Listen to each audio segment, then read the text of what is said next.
Alright, I'm beginning recording, and I'm going to start the stream a little early. Let's see.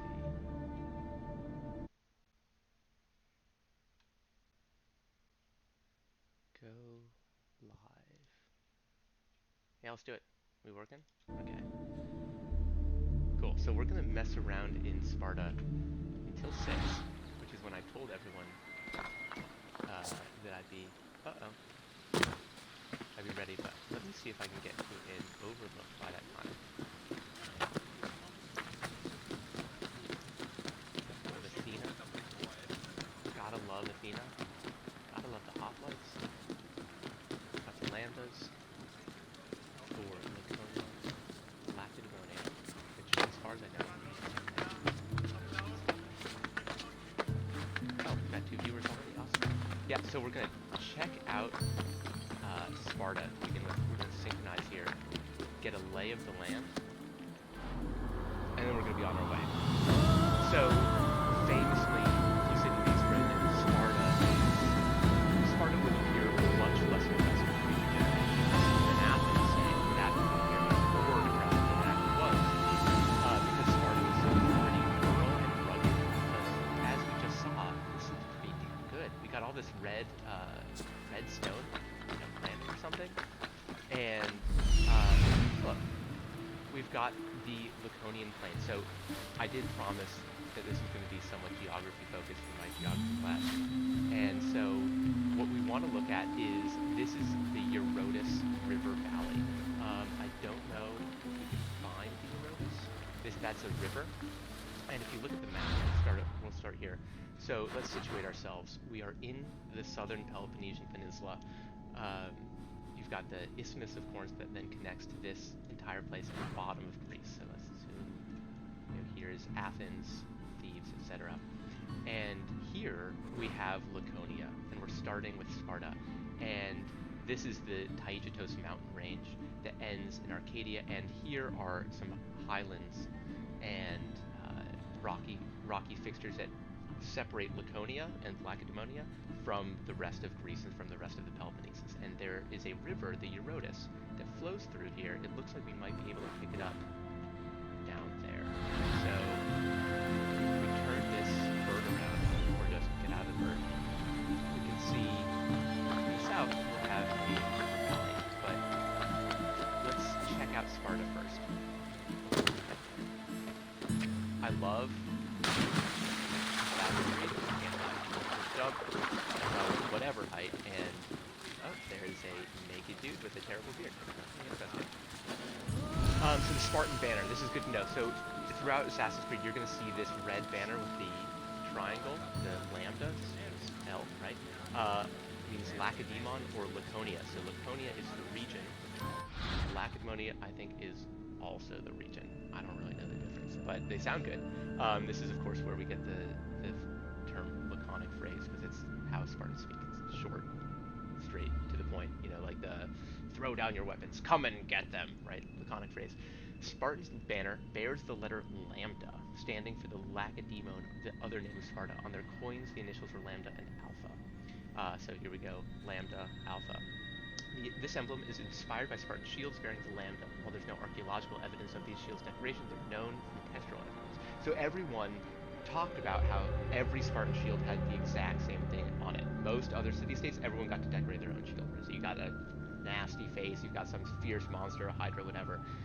In Lacedaemon or Sparta, everyone's got the same shield, which is terrifying in its own right, because if everyone's got their own shield, then everyone is trained and is cohesive, and with their fighting formation, the phalanx, if everyone's on the same page, you're in big trouble. Whereas the other city-states is a bunch of farmers together, and it's like, oh yeah, we practice this every once in a while, but we don't really know what we're doing. The Spartans, completely different case.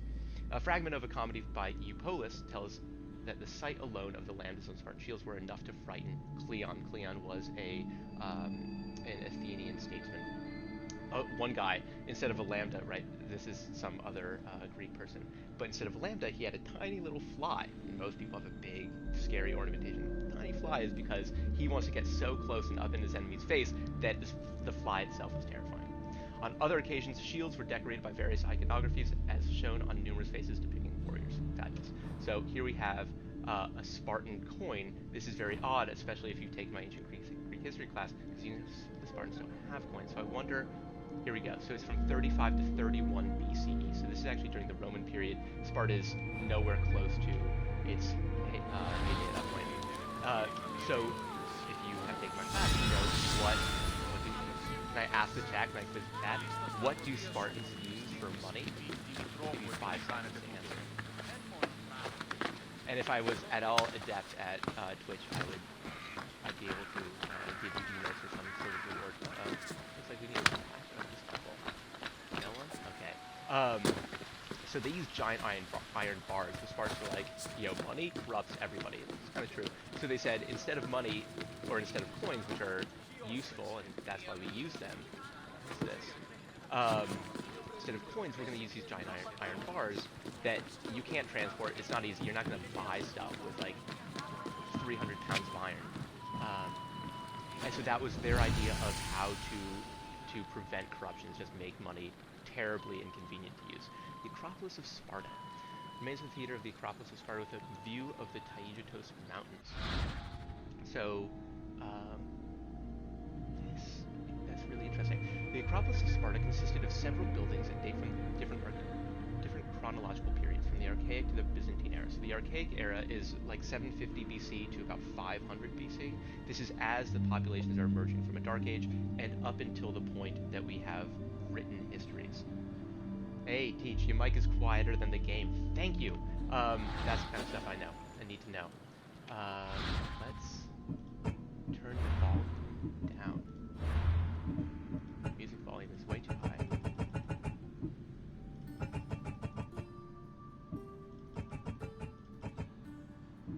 Perfect. Do I need to turn my mic up?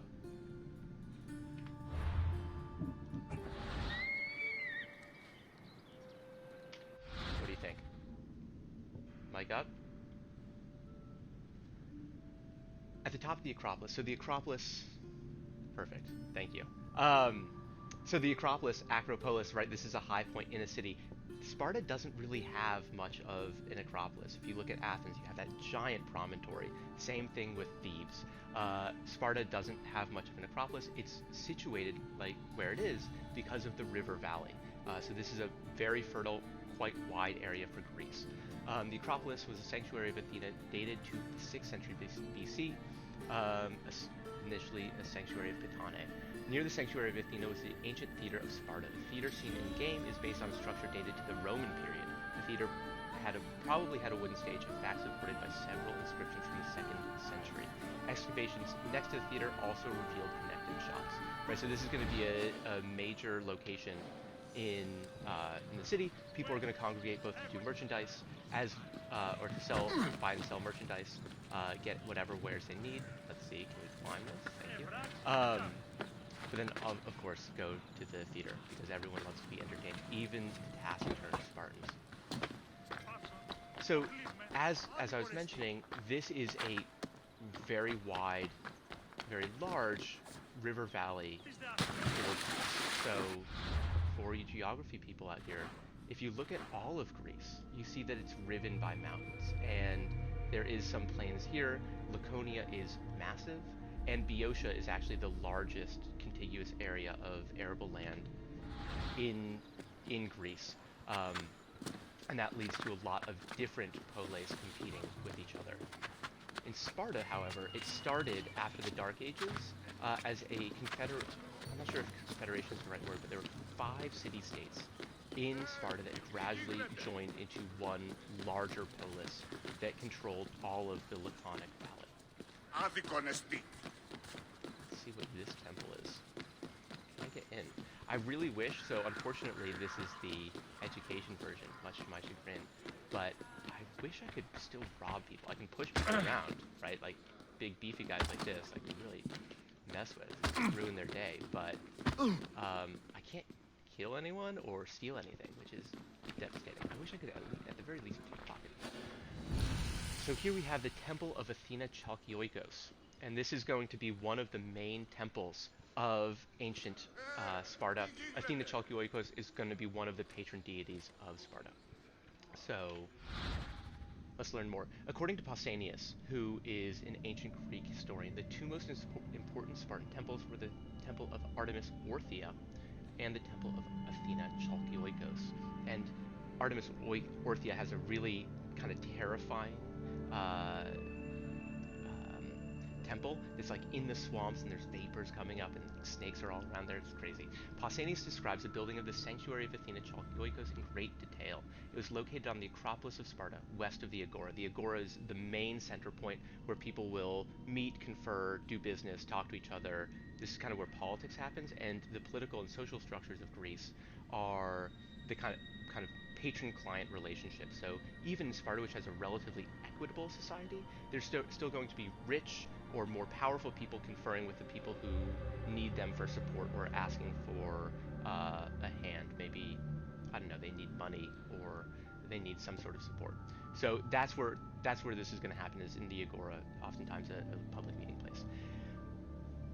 The temple was located on the Acropolis west of the Agora. Its construction was started by the mythical king of Sparta, Tyndareus, but was completed by the Spartan sculptor Gitiadas in the 6th century BC. So hundreds of years.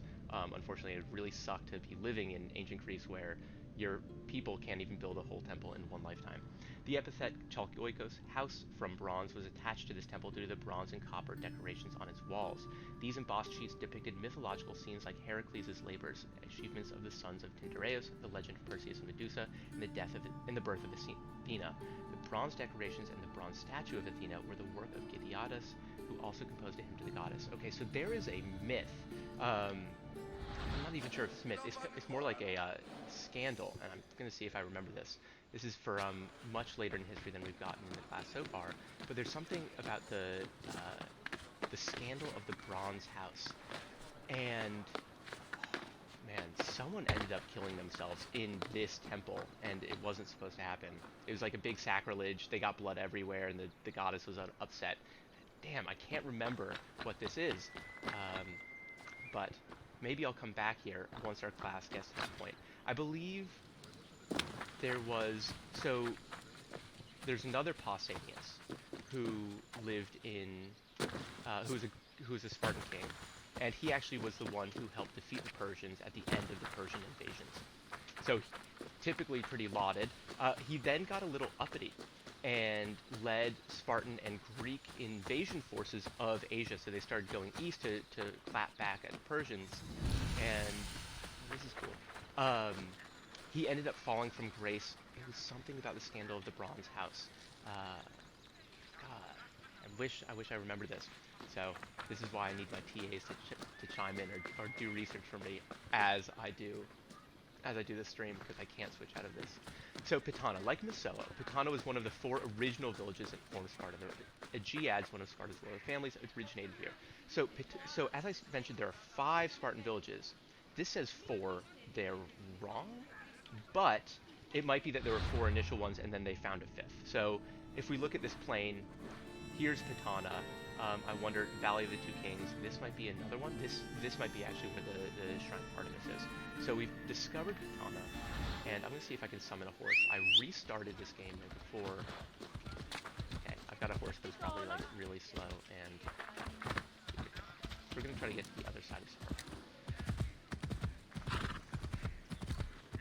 So we're heading east. As I mentioned, there are 2 kings. So the idea is that after the Dark Age collapsed, as the Greek city-states began to rebuild their populations and build up more complex societies, you have this population expansion in the Laconian plain. And oh man, there's a bunch of naked kids. I wonder if these are helots. Actually, I'll get to that in a second.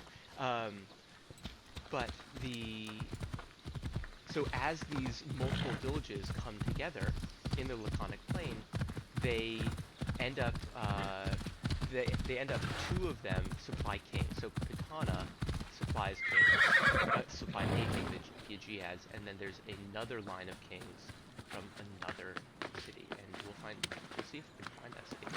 Okay, so here we've got a bunch of naked dudes, not looking so hot, pretty. Oh kind of ripped, but probably skinnier than if they were full Spartans. I'm assuming these are helots, and we're going to see probably a lot of them. 70 to 80% of the Spartan population were these enslaved helot class. It was an entire people, a Greek people. Sorry, I'm just trying to take a look at what these people were wearing. An entire people from the valley to the west, Messenia, where we're going to go later in the stream, and they were all of them enslaved after two brutal, 2-decade-long wars. The entire population was subjugated to the Spartan state. The Spartans were able to defeat the Messenians due to their better phalanx tactics and their adoption of the hoplite warrior as a fully armored combatant that fought in a phalanx. Let's see, where's this? 11 meters away. And so in order to mount a phalanx, you have to have a homogeneous population, all able to afford a lot of expensive armor. A bronze shield, a bronze chest plate, bronze greaves on your shins, probably something to protect your junk, spears, and a giant shield that's going to protect you and the dude to your left from thigh to neck, as Leonidas says. And so what they did is they enslaved the entire Messenian population to make enough food surplus. Sorry, the controller.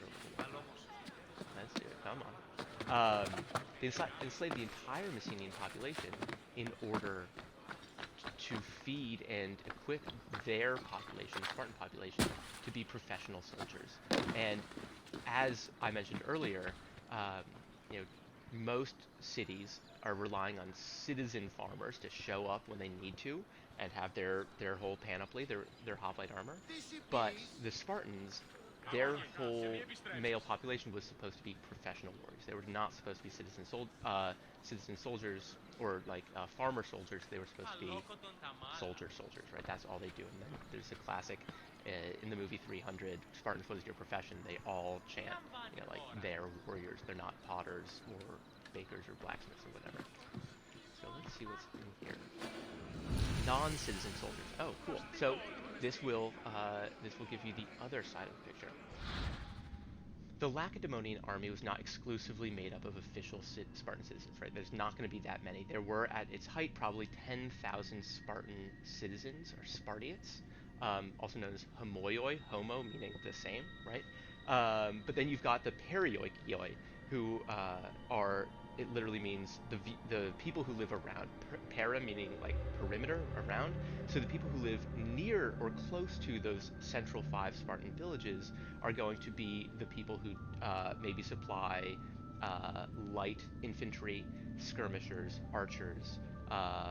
They're also going to be the ones who are going to do the blacksmithing or any skilled trades that the Spartans need, so the forging of armor, weapons, tools, etc. The army was composed of all male Lacedaemonians aged 20 to 60, and occasionally even older, regardless of social class. Because of this, helots and perioikoi were often fought alongside Spartan homoioi. Oh, there we go. Warrior on horseback from a nomos of Teros, a Spartan colony. So Teros, which you can see written here, I'm going to try to actually learn how to read the Greek alphabet over the course of this. But Teros was the only Spartan colony that they created. They did this just around the same time that they conquered Messenia. So in the 8th and 7th centuries BCE is when the Greek population finally got big enough that they started outgrowing the very meager provisions of Greek geography, right? You can't host a lot of people on this mountainous geography.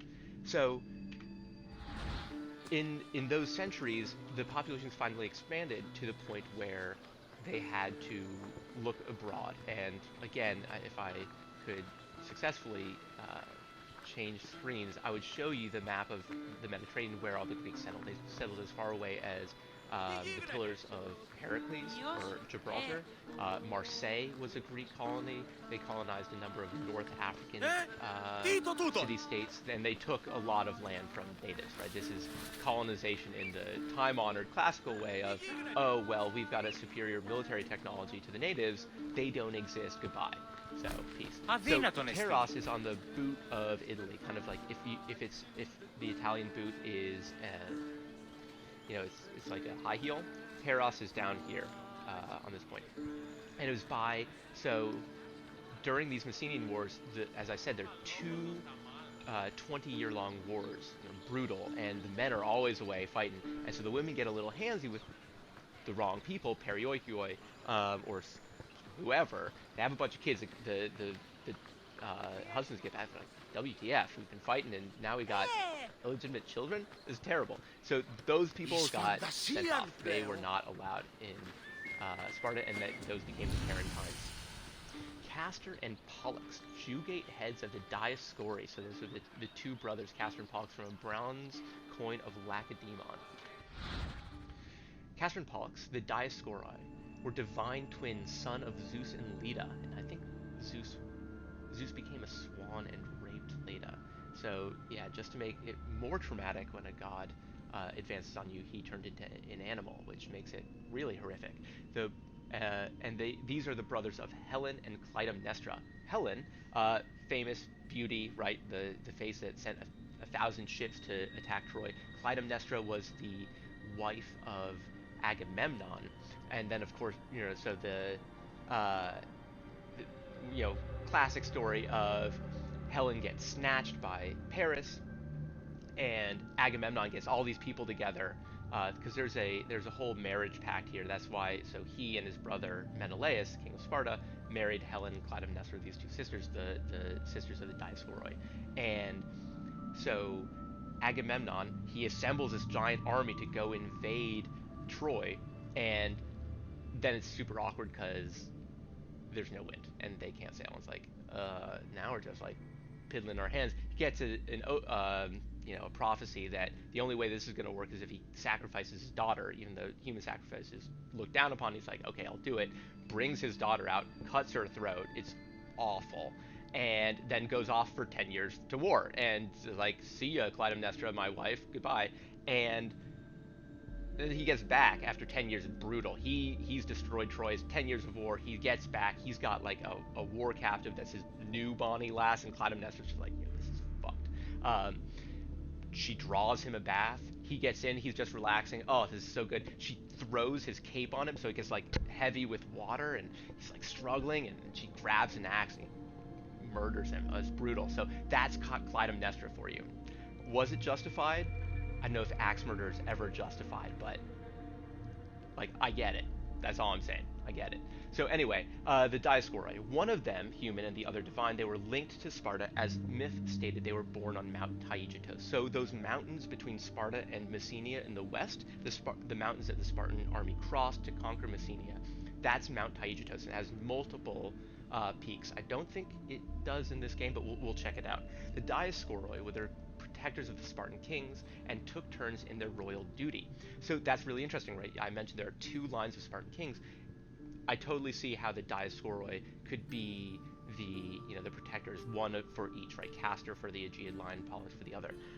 They helped the Spartans in battle and were associated with horsemanship as well as with athletic contests. In art, they were often represented with their sister Helen.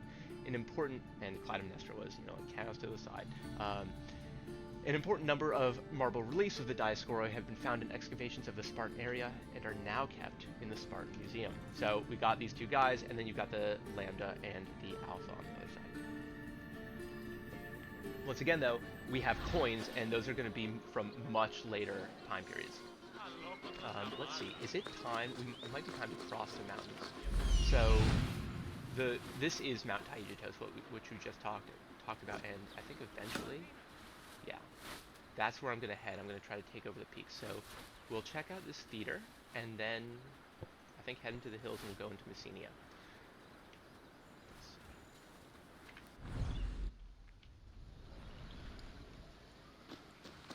So more helots. I do wonder, so we have a helot teaching children.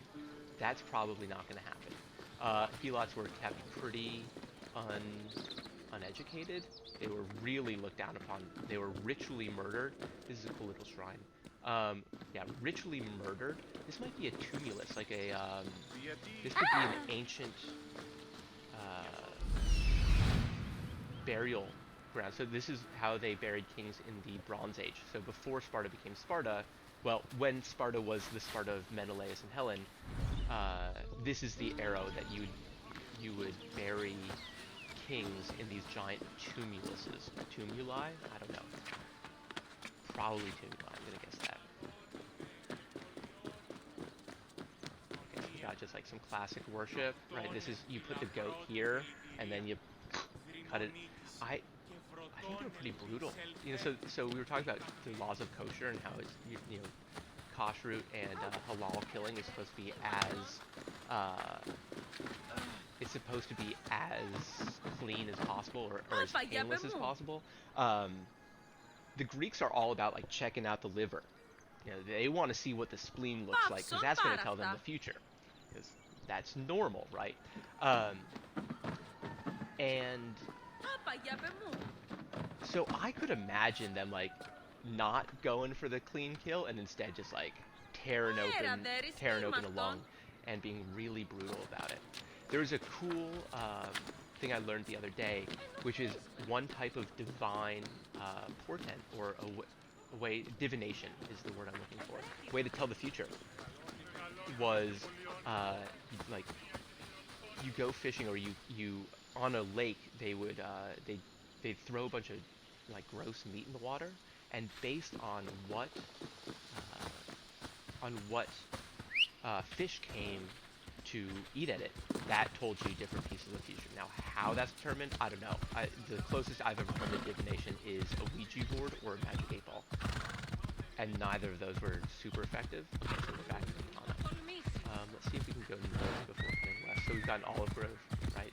This is the kind of thing, you see this on the highlands, right? These are going to grow on the slopes. So same places that you're going to be able to have vineyards, you can also have olives. And olives, of course, are important for all sorts of things that the Greeks do, from bathing to cooking to drinking to, like, that's what the Olympic victors were awarded. Nice hat, dude. I really wish I could take this stuff, right? Can you imagine if I could loot people in this game? It'd be amazing. Okay, let's get back on my intro level horse. So I restarted this game. I'm gonna have to re-unlock all of the achievements.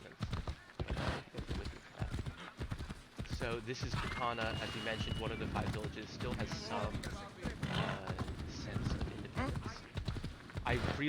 It is a shame, as Thucydides mentioned, that Sparta didn't build up so that much, so the archaeological ruins are pretty hard to locate. I admittedly don't know a ton of the archaeology of Sparta, but I'd like to see how those 5 villages came together. Oh, just a little hovel. And if they all merged into a single city, were they that close and was Sparta that sprawling, or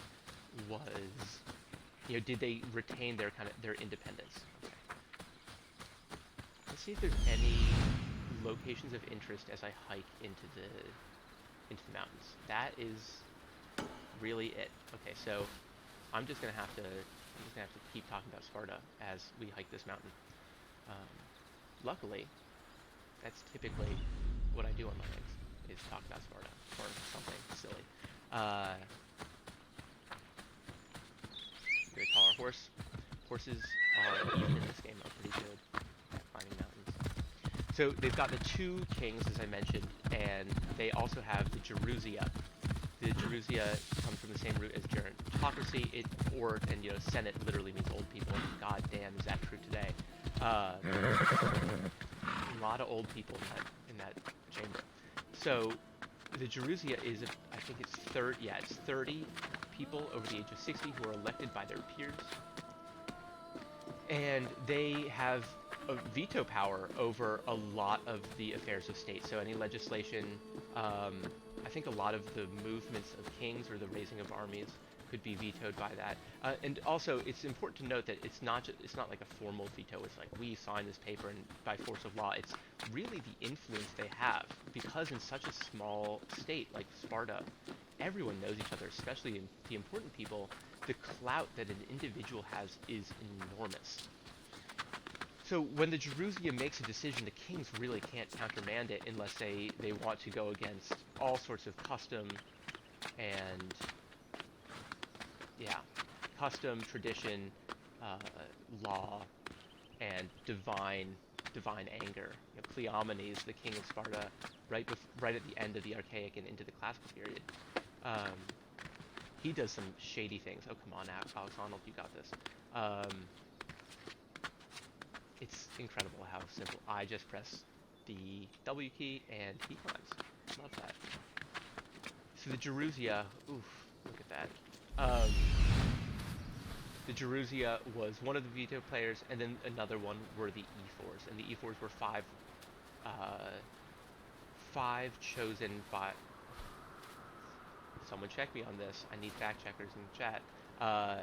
The E4s were either selected by lot or they were elected. I know that in Athens, the different municipalities or the different districts would send people, they would put people forward, and then of those elected people or chosen people, a number would be chosen by random chance. But that's not how Sparta did it. So here we are in Taygetos. Storyboards. Oh, cool. So we're going to learn about the making of the game rather than history, inspired by the art of Assassin's Creed.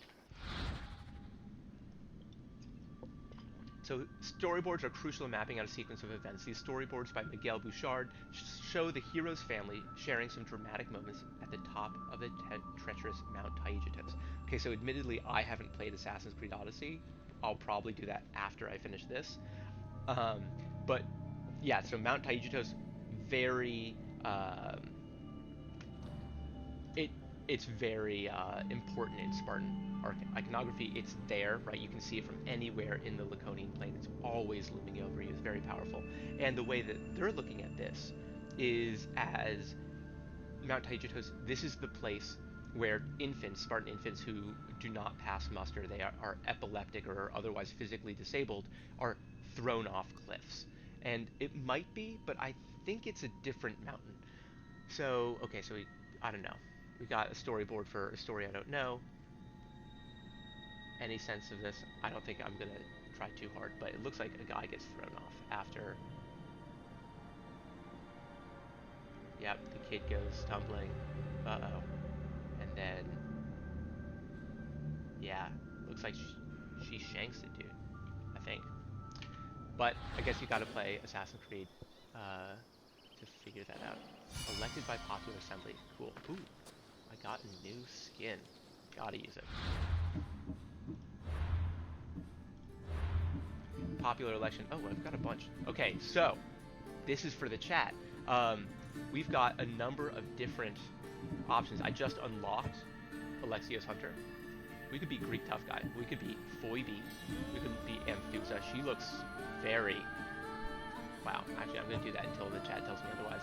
Young girl, Alexios mercenary, and Cassandra as a pirate. I think that's what I was wearing already. Okay, so let me know. Oh man, look at that dress. She looks dope. Okay, so we're going to start hiking. So we've got these ancient ruins. That's a cool thing about the ancient world that I always think about is they were so much more connected to their past, right? 200 years for them, Spartan society looked relatively similar. Relatively the same technology, frequently the same social structure depending on those 2 centuries. And now, like, the past 250 years have been so revolutionary that we aren't connected, right? Thinking about the founding fathers who, you know, signed the Declaration of Independence with a freaking quill pen, they are so alien. Also, check out this badass. She's like full courtesan outfit. She's ascending to the top of this pillar. Okay, so these are the mountains between Sparta. Greek tough man for sure. Okay. Let's do that. So that's Sparta, and let's see what's on the other side of these mountains. Greek tough guy.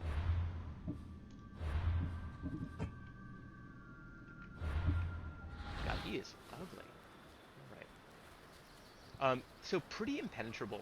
To be honest, I have no idea how the Spartan army got across this in any numbers. As we were talking about in my geography class today, like, mountains are pretty good defenses, and that said, this is a single range. Like, this really a single line. We're not talking, this isn't a very deep uh, mountain range to go over, but it's freaking steep. So if you're bringing troops, I don't know. That's gonna be really tough. That said, they're Spartans. It's gonna toughen them up. But I also think that's why they had so many problems. That the Spartan, what it sounds like, when the Spartans went over there, they didn't actually return every year. And typically, ancient armies, really armies up until you have professional armies, which happens at different times. You know, the Roman army eventually becomes professional. That is their job. That is their life. They spend their life ranging for 25 years. But before that, your army has to be home by the harvest because you need manpower. You need all those people to bring in the food. If you don't have them, you're not getting your food, and that's 90% of the economy. So the idea that the Spartans spent 10 years on the other side of the Taygetos Mountains is difficult to comprehend, but it also could happen, and there are a number of sources that say that is what happened. That's why I believe, what's his name? I don't think it's Pindar. It might be Pindar. He talks about why Paris was founded in the coupling of Spartan women with local dudes who are not Spartans, and he says that's because the Spartan army was gone for so long, like years at the time. This guy, he's a big brute. Luckily, he can climb just as well as that horseman. Alright, so in the future I might have to fast travel over mountains. This is ridiculous.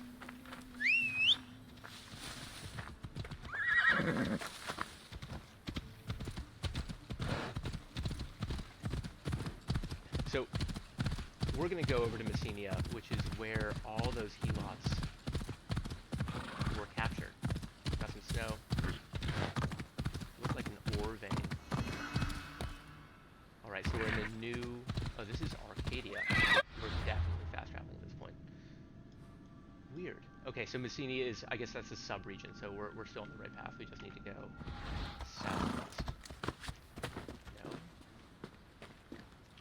Good almonds. Woohoo! I assume in the real game you can break your horse's foot, which would be really sad. You have to kill your horse at that point. But luckily, this is the Discovery Tour, and there are no animals being hurt in the making of this production. Don't worry.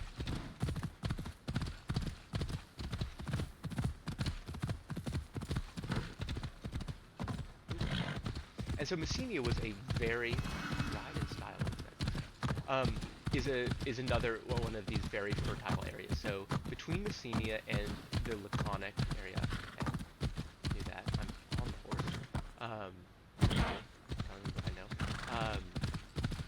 Between Messenia and Sparta and Laconia, the Spartans controlled half of the Peloponnesus, which meant they were by far the most powerful city-state of Greece.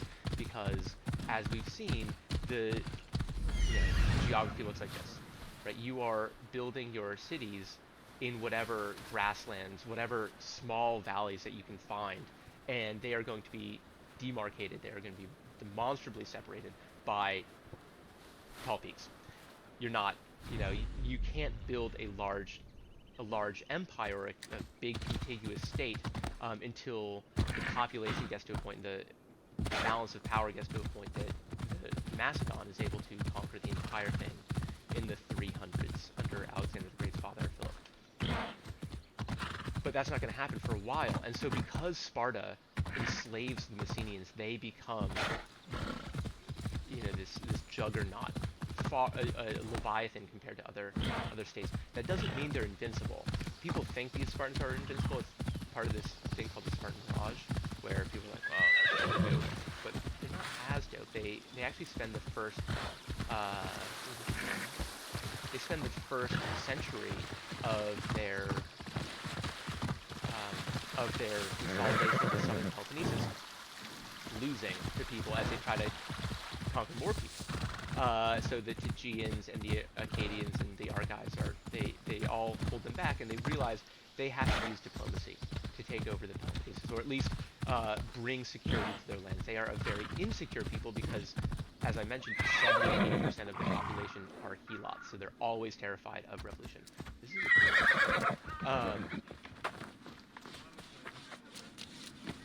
interesting. So this is going to be run by helots, certainly, if clear-cutting this area and using slave labor. So they wanted to pacify the Peloponnesus, and once they realized they couldn't conquer everyone, because you don't have that big of a population here in Laconia, they started making treaties with Achaia, Elis, and all of the polis in here. And one of the ways they did this is they started digging up dinosaur bones. They found these giant bones, these huge skeletons, and they were like, this is the skeleton of Diomedes or Perseus or whomever. And they started bringing them home with them. They're like, the gods bless us, we have this awesome archaeological museum, but we called it something else. And so what we often see in history is that translation, or all of history is the translation of science into whatever makes sense to the people at the time. So for them, a dinosaur bone or a woolly mammoth skull or whatever could be interpreted by them as having mythological origins. Actually, what's really cool is if you look at the skull of a woolly mammoth or an elephant, it has a giant hole in the center. That's where it's not proboscis, its trunk goes. Excuse me. And so there's a big hole in the middle and two tiny eyes off to the side. And so there's actually, I don't know, I think it's a valid theory to think that the idea of this cyclops, this giant monster with a single eye in its skull, could have come from the discovery of a woolly mammoth skull, which I think would be pretty cool. So, okay, we've got this timber mill. I will say this about Assassin's Creed, is they do a really cool job with the entire world. Think about all the uses of timber that they had for this back then. This is building houses, bridges, any buildings. Oh, who's this? Oh, see. This is why I need to know the Greek alphabet. The first letter, A, C, that's a sig, I don't know what the second, I think it's an upsilon. A-U-S-O-N, Auson? That doesn't sound right. The next one is E-R-M-I-O-N-E-Y, Ermionoi. I'm not sure.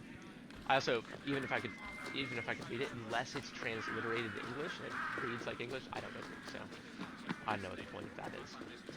Exercise in futility. I'm over. So the helots were policed by a band called the Crypteia, and I apologize, I'm assuming many of the people watching, all four of you, are probably ancient Greek students and this might be review, but if not, the Crypteia are the band of just graduated Spartan youth who hide out in these terrifying foothills in the mountains and like sleep under logs and are like totally fucking crazy, and then at night sneak into areas where the helots are living and kill them in their sleep. Like anyone who gets uppity, anyone who's too strong, too well liked, a good leader, murder. Right? So there's just this constant looming threat of assassination. And if you fought back, you'd just be killed. The Spartans would then march their army. But being a helot was a terrible lot. Can I please climb this? So here we have a cool structure. So that's reinforcing this entire industrial area. Now, is this what industrial areas in ancient Greece look like? I have no idea. Oh, love it. We got shirtless Spartans. Andonia Mine. Okay, give us something about that. No, nothing. And there's also Mines of the Great Trench. Cool. Yeah, so this is the power of Sparta right here. Not only is it their professional military, it's the fact that they then had this servile class that, look at, this is really cool. These are vats to, I don't know, it could be so they're taking ore and they're washing it, here somewhere. Um, yeah, there's these markers underneath them. I can't interact with any of these people, but they're going to be washing it some way. You know, if it's silver, they might even be using like mercury. They got pretty intense in terms of like metallurgical or alchemical chemistry. They would use some pretty nasty chemicals. Andania Mine, located near the future Messenia, Andania was home to King Aristomenes, the general who rose up in the Second Messenian War against the Spartans. They say his ghost haunted Spartans after his death. Dope. I love that. Okay, so we're going to find Messenia, which is one of the cities in Messenia. So yeah, so the first Messenian War brought terrible retribution against the Messenians, or like at the end of the war, the Spartans imposed a pretty heavy price. I think they had like really conquered the territory, but they hadn't fully enslaved them. And then this guy, the king, I already forgot his name, Antimenes. He, oh, can need the torch. He then rose up in rebellion, and after another 20-year war, the Messenian population was put into this position of abject servitude, like full-on humiliation. They were dressed up in, you know, like gross furs. They were forced to get drunk so that they'd be ridiculed. They were frequently beaten, as I've mentioned, frequently killed. And here we have this mine. This is cool. What is that blue thing? That's probably like dope loot that I can't lay my hands on. Oh man. We got mithril. We got mithril in the Andania mine. Love it. God, this place goes deep. So this must be a pretty major area in Assassin's Creed, in the actual game. Unfortunately, can't kill anyone. Give me a crossbow. Do so much damage here. They probably didn't have crossbows. Anything. Oh, this is cool. Looks like the Ark of the Tabernacle, except wrong era and wrong civilization. What is this guy doing? He's slacking off? Looked like it. He's just... Here. This is... Hey, you.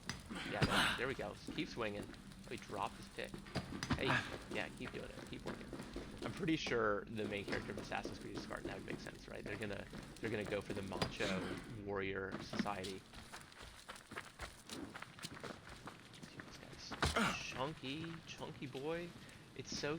I mean, I get it. If you're not going into battle, you're out. I wouldn't want to wear a breastplate either, but it looks a little silly. I guess if you've got Spartan pecs, you might as well show them off. Especially if you look like those dudes in the movie 300.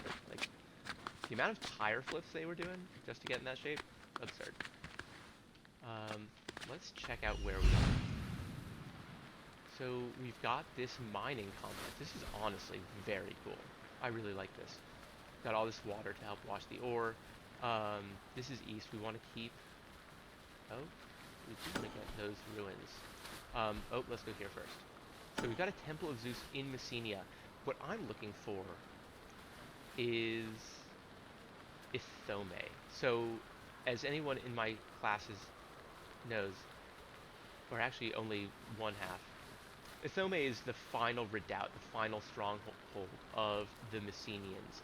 I think in both wars, it's like this incredible, impregnable,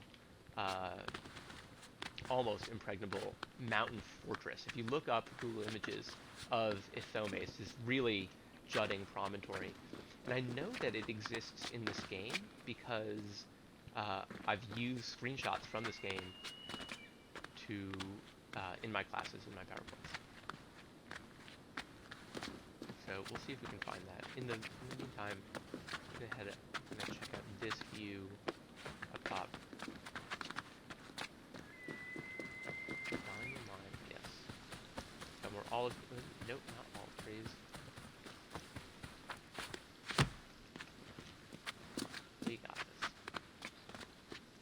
He doesn't even need chalk. Isn't that incredible? Just up a vertical wall. It's, you know, there are other types of historical video games that I want to play just as much, if not more, but, you know, that don't have educational modes. Like, you know, a top-down strategy game I'd love if there was an educational mode. But the fact that Assassin's Creed is the one to do this is okay. Come on, this is the easiest part. It's pretty dope that I can just climb over all this shit. That's a very big bonus. Oh, it's golden hour. Check this out.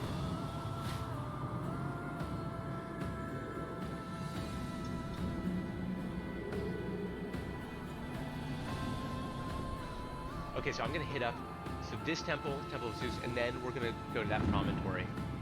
That. Is it? It's not even his own place.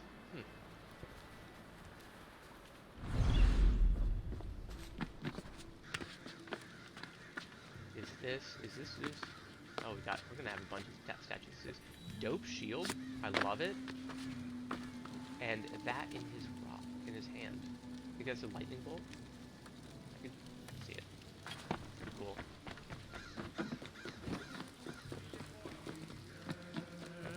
Oh, we got another Zeus, another lightning bolt. Let's see what's going on with these freezes. Anyone want to tell me the mythology going on here? Some woman that also has a bunch of dragons. Oh, we've got. Are those harpies? Or I'm expecting to see sirens. Oh, this is so Zeus is smiting someone. Who's he smiting? Anyone? Got some triremes. This is famous. I feel like this is the yeah. There's this is Odysseus. He's tied to the mast. All of his rowers have plugged their ears with wax so that they don't hear the sirens call. Right, the sirens are calling for them to, and then they're gonna get really like hyped up, and they love the sirens, and they're gonna steer right into the rocks. That's apparently what they do. They sing so well, but Odysseus really wanted to hear it, so he left his ears open while he had his crew filled their ears with wax, and he listened to it, and he tied himself to the ship, and he suffered through it, but he really, really wanted to go. Really. So, yes, we want to go here, and we're going to look over the Mediterranean as it goes south of the Peloponnesus.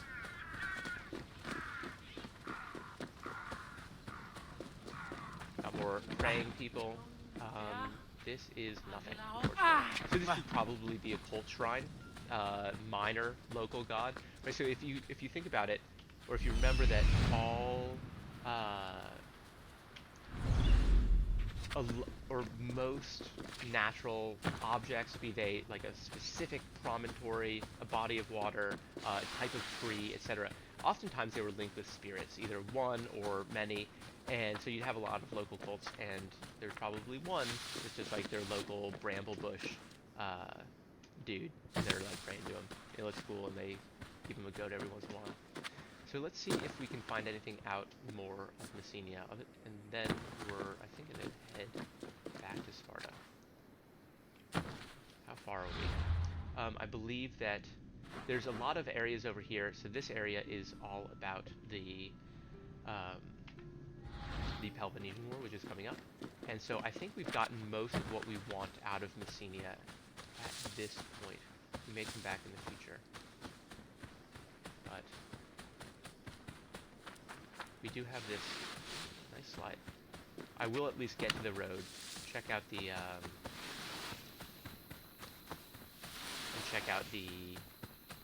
trade patterns in the network. So the easiest way to get east-west, actually, it looks like this is brilliant. This might be the best way to get around between Laconia and Messenia. It's sneaky, right? You wait until the mountains crash into the water. They come down this low, and then there's this tiny little path that's like, we've got all of what, like 50 meters of relatively flat ground that you can actually march across. That'd be really cool. Oh, we got some wild boar. I really wish I could at least wrestle those animals. And look, I get it. No bloodshed, no weapons, educational, fine. Like, let me wrestle the boar, right? Oh, this is cool. So we're back in Arcadia now. This does not appear to be Messenia. Oh, I'm going north. That's why. So I thought I was down here. Look at me. I need to go south.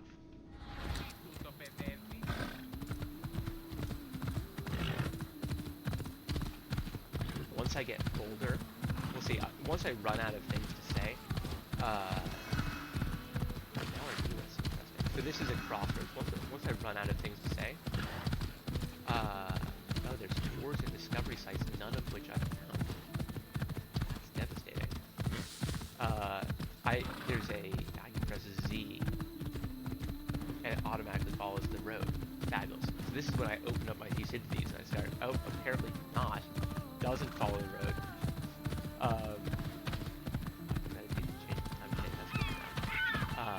But once I start hanging on to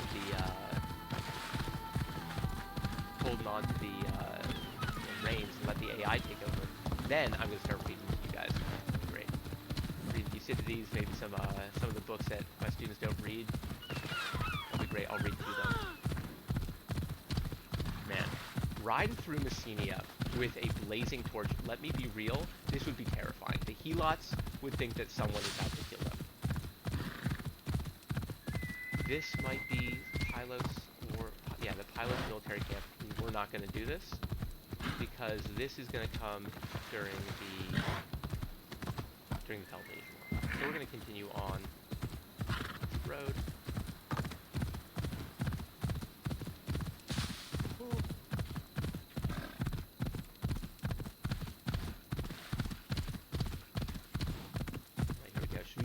On horseback, is that possible? No. Oh, so yeah. So it said the game. Love this. The game said press M to meditate and change the time of day. Nice move. Press M is the map, which I know. I've used that a million times. So silly. I want to see if there's any discovery points nearby. It's unfortunate that I can't find any. So I reset all the markers in this game, and it's not they're not even showing up on the map, so I don't see them. Bad if I'm running around in the dark. I need to find these waypoints.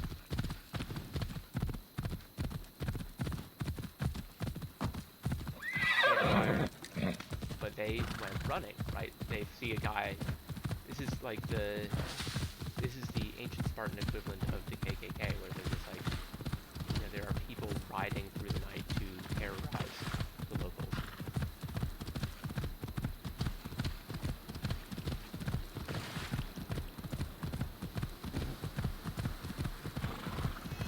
Okay, so we're back in Laconia. Surprising that this counts. So Messenia is just this tiny little area. It looks like that. Looks relatively industrial. We'll check out.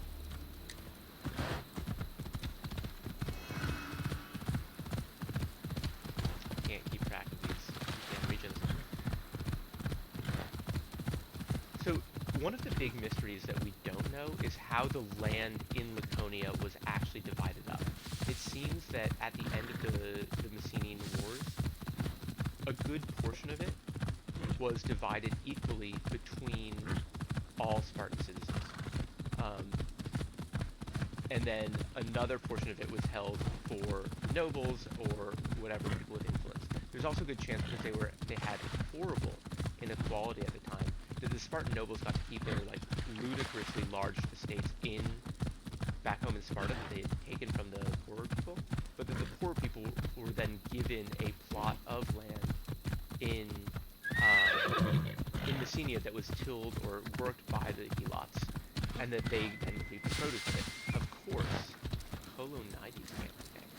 Of course, over time, the way just inherently wealth transfers upwards, and so by the 300 and 400s BC, you have once again a horrendous wealth inequality, with many Spartan citizens not able, or without the land to provide them with enough money, enough food to contribute to become a Spartan citizen. A Spartan citizen basically had a tax on it. You had to contribute a certain amount from your own lands in order to qualify for the mess halls, not meth halls, That would come 2,400 years later. Mess halls, and that's where you really became part of the Spartan community, part of the a Spartan citizen. And by that time, many Spartan citizens couldn't pay that, and were thus they weren't able to serve in the military, and it was a huge problem, right?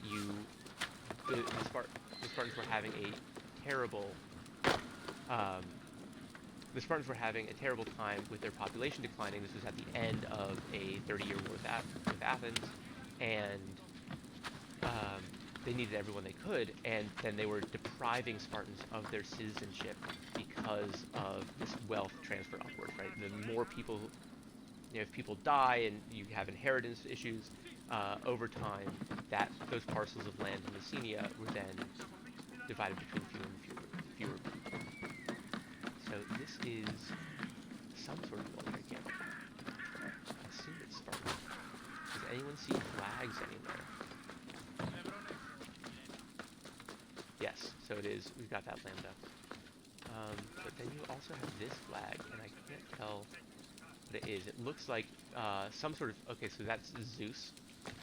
Let's see. I'm trying to meditate, seeing if this works, but I don't know what's going on. Okay, just tripped out. 12 hours later, we're good. I'm awake.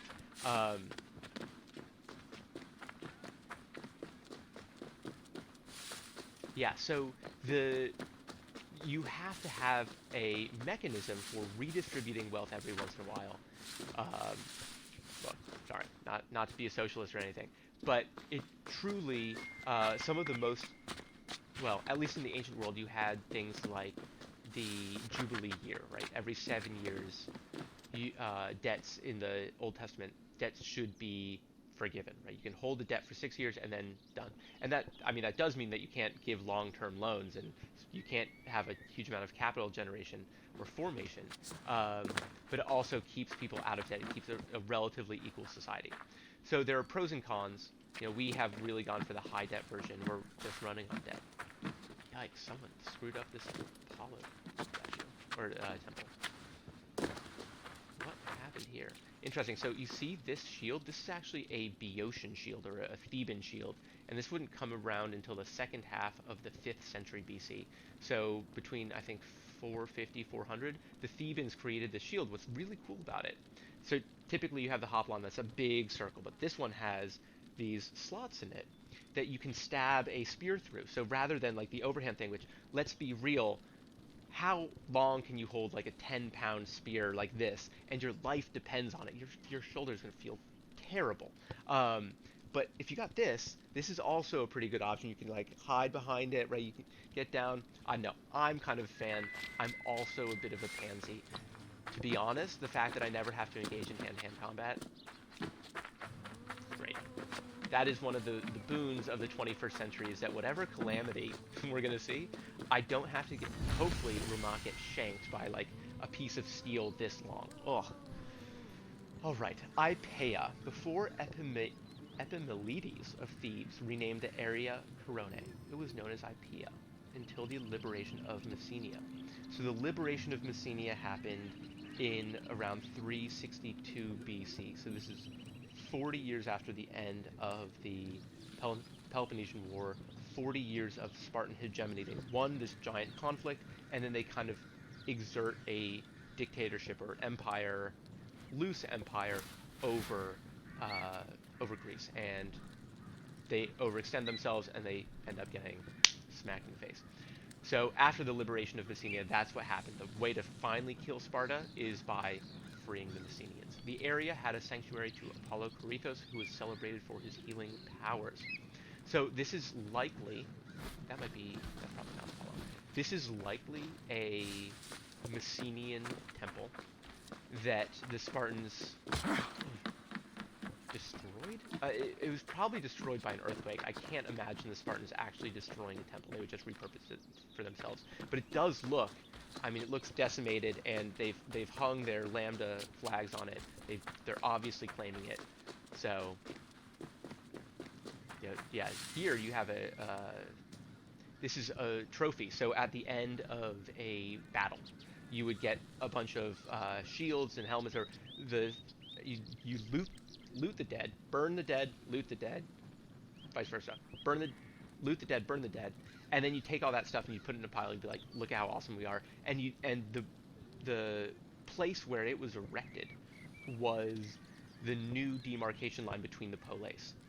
Oftentimes, not always. Maybe you'd advance it a little bit further, but you said, we won this battle, we own up until this point, right? So, or we own this valley now, this area of land that we fought over. So it's like truly visceral. One thing I love about ancient Greece and teaching it is that it really is, it's the beginning. There are fewer abstractions. When you're fighting for something, you are literally you are fighting for the land you are standing on. And you are going to die for that land.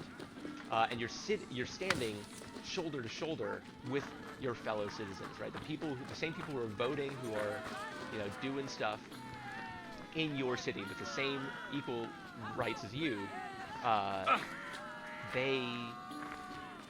They're standing right next to you. Oh, cool. We got a point of interest. So, it's not like this, we have this 350 million citizens in America. No, 50 million people living in America, but a similar number of citizens. That's a completely abstract concept, right?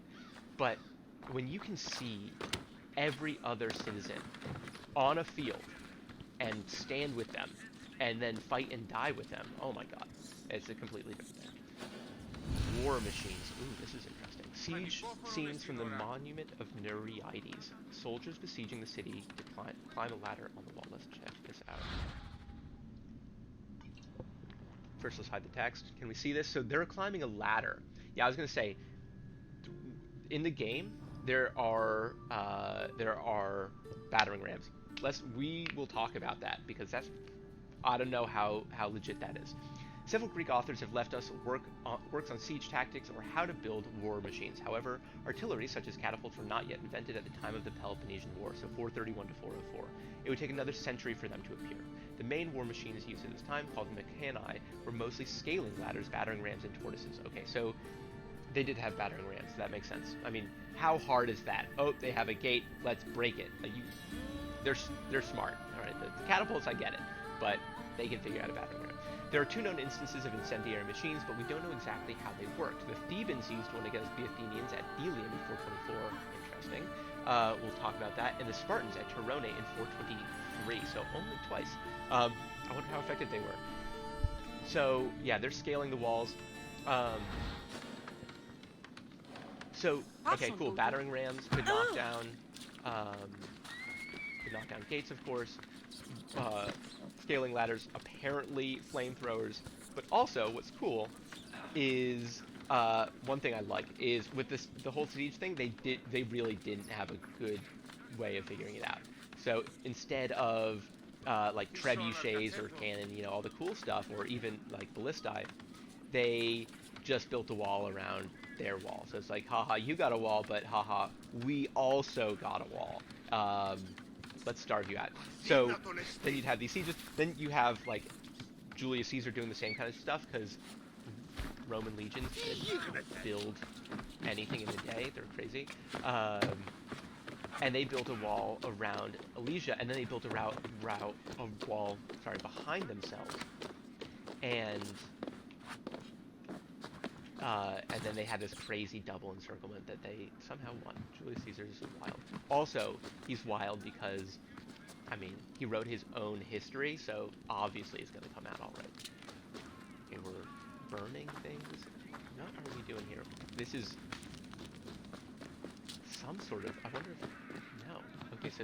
Okay, this area has been burned down. Ipaea. Why would it have been burned down and when? So here we are in Messenia. I wonder if it's burned. They said something about the liberation of Messenia, but that's much later. Assassin's Creed is set during the Peloponnesian War. So this could be an area that Athens raided.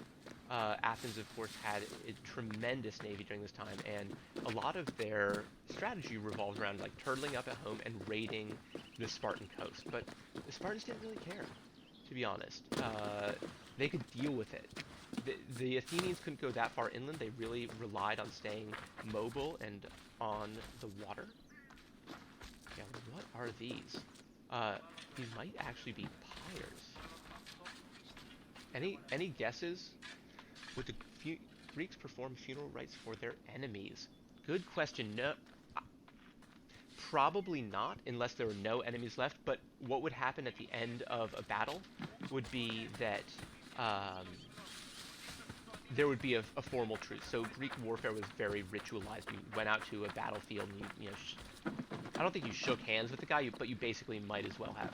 At the end, it's like, okay, we lost. It's very clear when a phalanx loses. They turn and rout. And as soon as one guy routs, everyone's out of there. And as soon as you're out of there, you've lost. But unlike in the later eras when the rout is the deadliest time of the battle. This is when you've got your knights on horseback just riding people down, murdering everyone, all the enemy's peasants. It's pretty awful. There are no horses in Greece. It's too mountainous. You can't mount a serious cavalry force. And even if you could, usually you're fighting on two constrained battlefields. So once the other team routs, it's over. You're done. And so the casualties were actually quite low. And so then at that point, you come back together. Sorry, this is a long-winded answer. You come back together, and you're like, okay, we lose, and then they exchange their dead. And so the losing side is almost always allowed to take their dead back, burn them, and return otherwise unharmed. That does change in the Peloponnesian War. The Peloponnesian War is a time when the Greeks become extremely brutal to each other. The Thebans start the war with a night attack, which, as I mentioned, warfare being ritualized, that's not super chill. There's the slaughter of captives. There's all sorts of bad things that happen that really show you a degradation of the Greek culture and honor that had emerged from the Dark Ages, and it held strong pretty well until this end of times war that really ended the classical war. Oh, so here we are back in the timber place.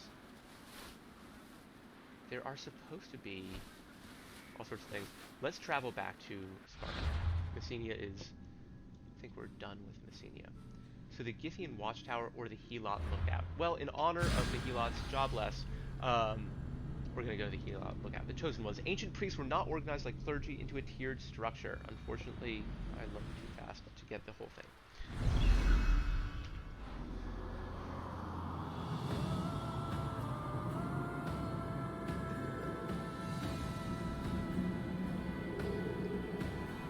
Cool. Helot Lookout. I have no idea what that means. It could be one of the places that the Helots run to. So there are not frequently, but every generation or so there's a Helot revolt, and they always find some place to hide to. Oftentimes it's a Thome, but sometimes they can find places like this, where even in Laconia they are able to hold out against the Spartans. And of course that is the most terrifying things for the Spartans. Which direction do I want? Yes, I want to go west. I'm on the east coast.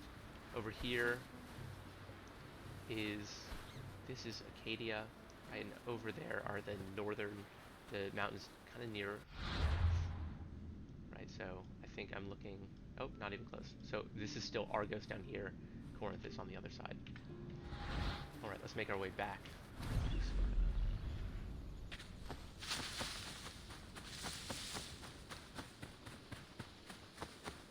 So I'm excited to see the east side of Sparta. Haven't been there yet. Call my horse.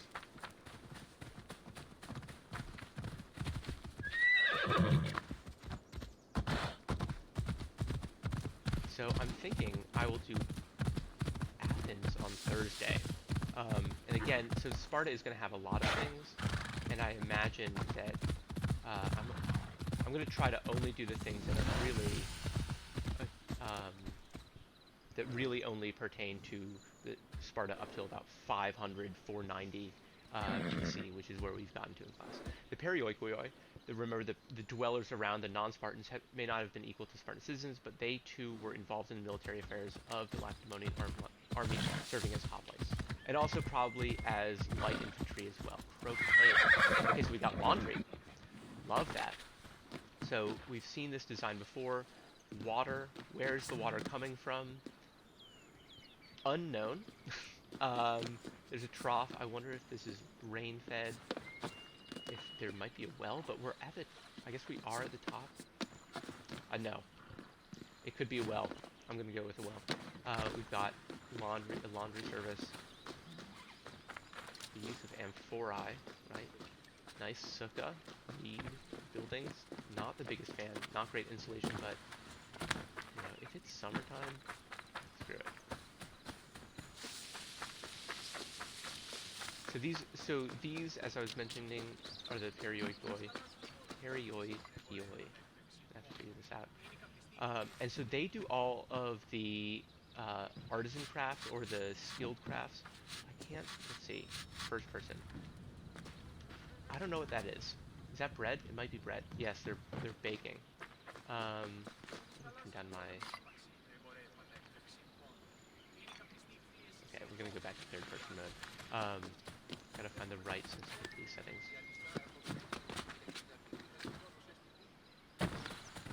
This looks like a nice orchard.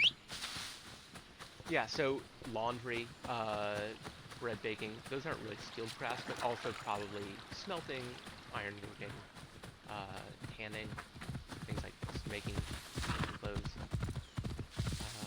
The Spartan women were free to just like chill the F out. Honestly, being a Spartan woman, probably the best position in Greece. Brutal. Women sing, dance, play music, talk to each other. You don't have to work. You have a slave population for that. Also, they get equal inheritance rights. So they got rich. Where it is. So these are the eagles. These are the mountains that guard Sparta. If we're looking, where are we? Oh, so this is to the south.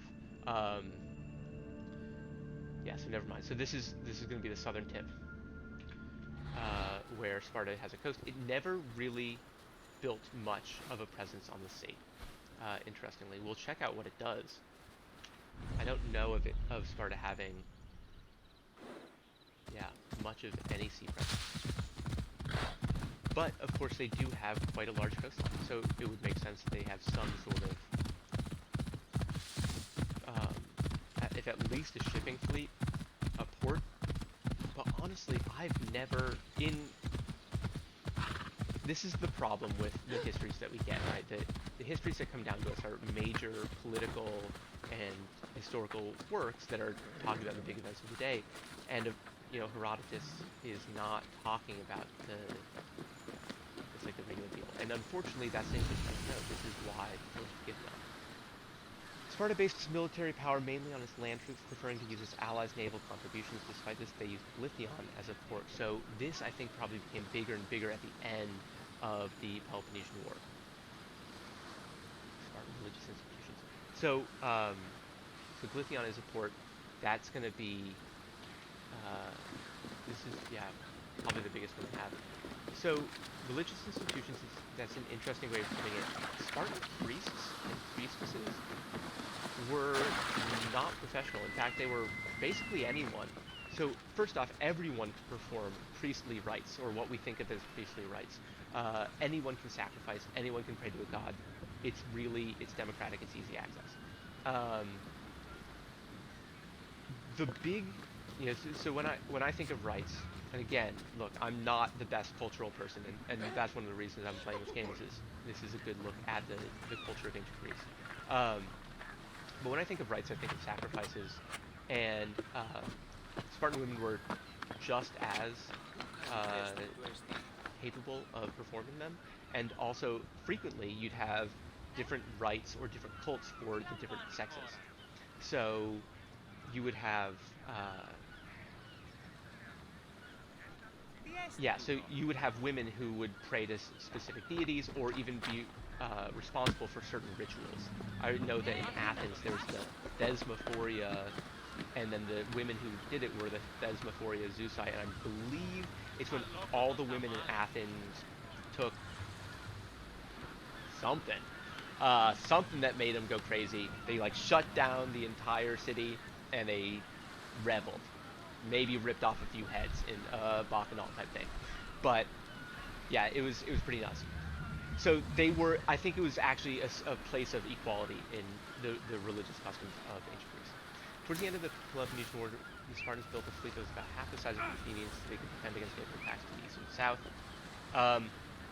Yes, and they. I mean, by the end of the Peloponnesian War, with Persian money, they had a navy like as big. Well, by the end, bigger than Athens, right? They luckily had all that Persian capital, and Lysander was, the admiral who ended up killing destroying the Athenian navy at the, I believe it was Aegis-Potami was one of the last ones. Oh, gotta love just silly people leaving ropes out just around. Look what I can do. I'll break into your house. Stealing your baby. Or I'll just clumsily finagle myself around. That's probably what I'm gonna do. Oh, so we got here. Good old Poseidon. Love him. Are there any points of interest in Lithion? I think so. It's very interesting. I'm gonna have to check to see if I didn't like reset all of them. Because there should be points of interest around all of these places. Oh, let's use a watchtower.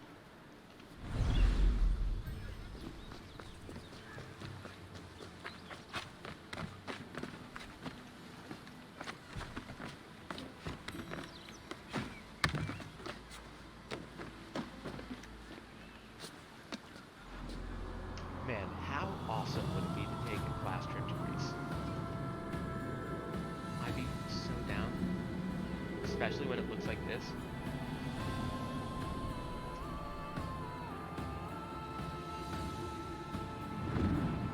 Right from here. Let's go right in.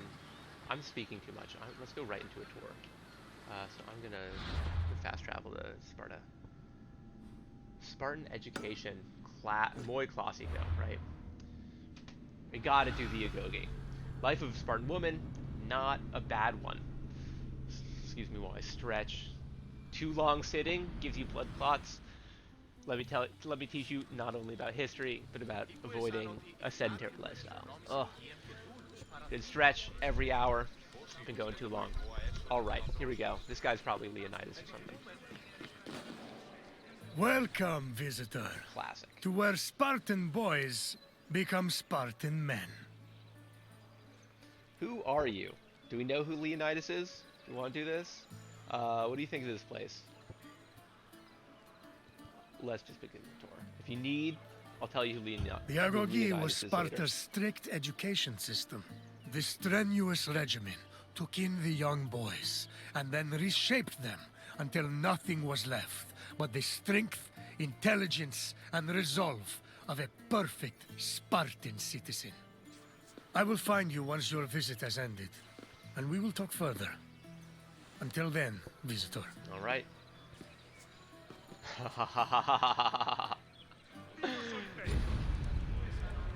Wow. Bold words in the chat. A lot of helots. Oh, I wonder if we're gonna see the place where they beat the kids for the cheese.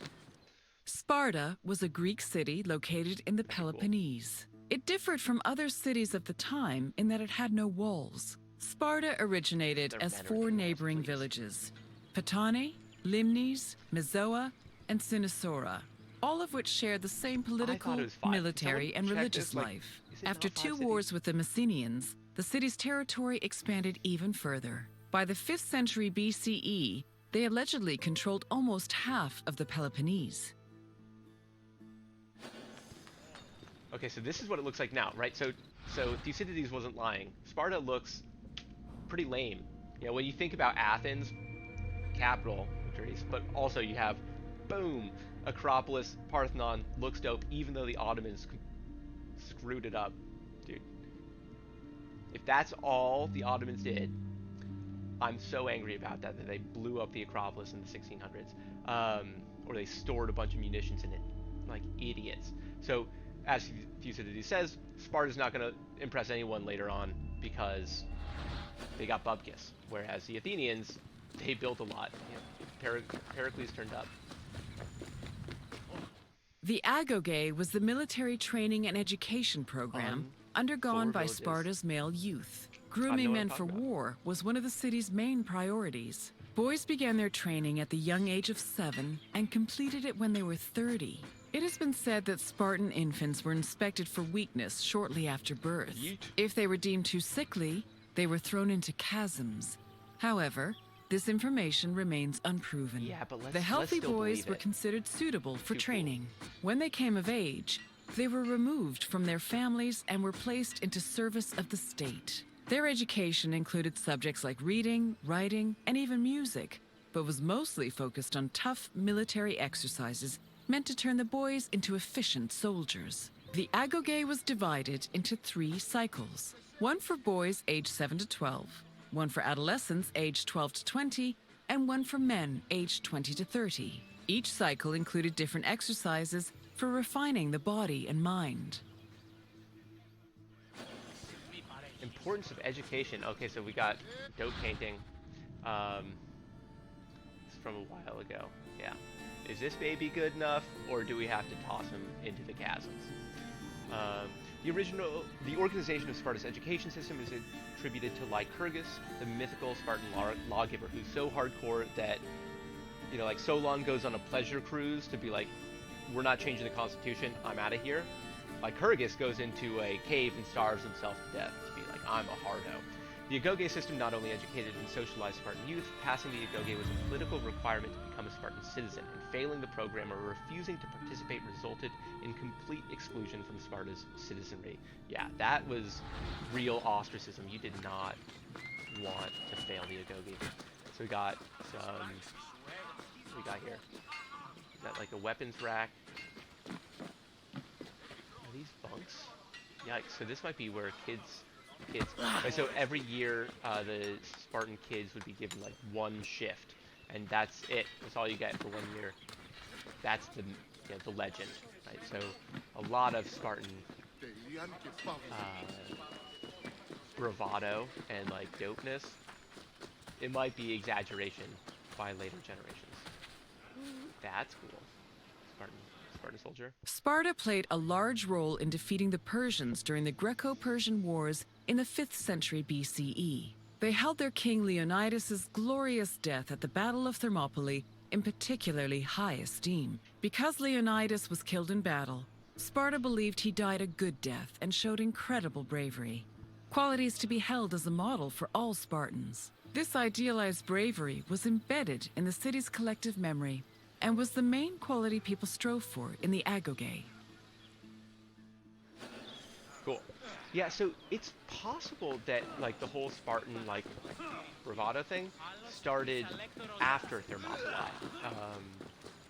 At least that's one of the theses of where they call it the Spartan mirage, of the buildup of this idea of Spartan invincibility, despite them being very vincible in preceding generations.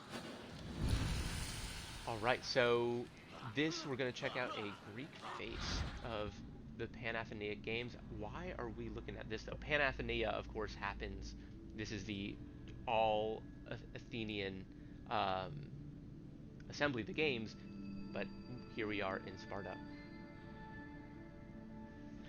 According to Pausanias, the Dromos was used as a place for foot races and contained gymnasia as well. It is open to Sparta's citizens who could also offer sacrifices on the nearby statue of Heracles.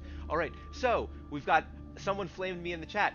Cool Spartan soldiers, obviously a statue of Leonidas at his grave. Now, let's not forget, Leonidas' body was completely desecrated at Thermopylae.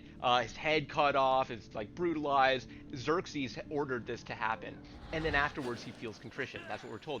There is a Spartan soldier. There is a statue of Leonidas at Thermopylae currently. It's modern or something. But then we have this one. We're in Sparta right now. We're not anywhere close to Leonidas' grave. Leonidas is probably in some like unmarked trench somewhere. The first cycle of the Agoge focused on boys aged 7 to 12. Each of the boys had shaved heads and wore light clothing. They walked everywhere barefoot, swam the Eurotas River all year long, slept on reeds, and participated in cult rituals for Artemis or Thea. The boys were grouped into herds, or Agoge, and were supervised by older adolescents. Once they reached the age of 12, they entered the second cycle of the Agoge, which aimed to integrate them into the society of citizen soldiers. Okay, so we got citizen soldiers. Okay, where's this Leonidas statue? I'm ready to eat crow. I'm so ready. Just knock into a few people. Tomb of Leonidas. Okay.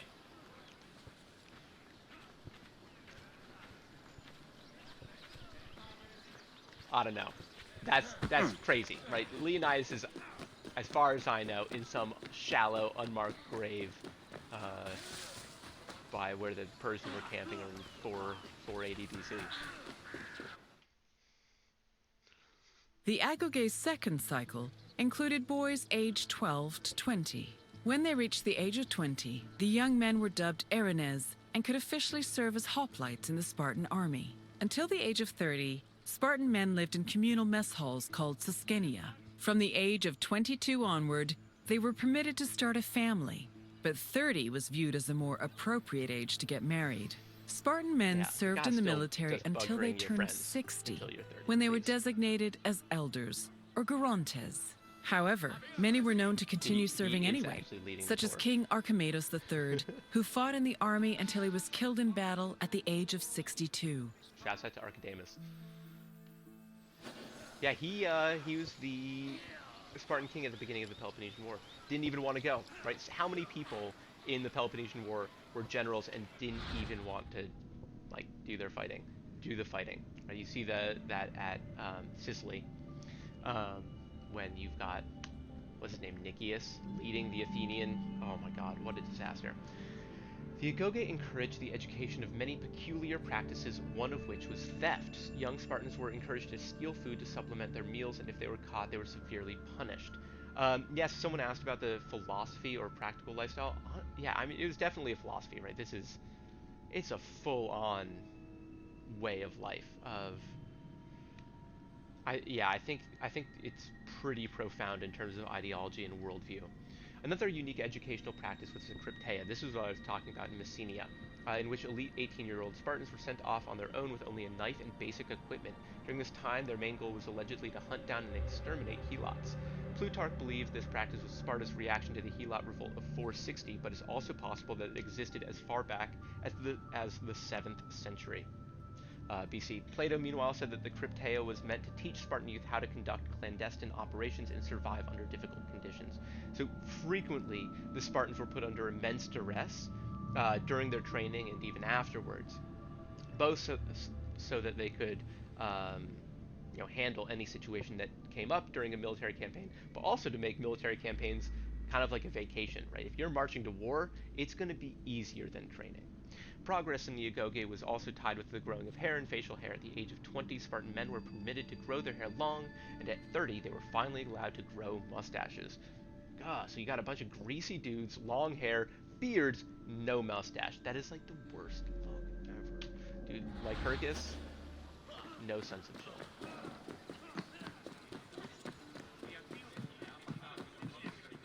All adult male Spartans participated in communal meals called syssitia.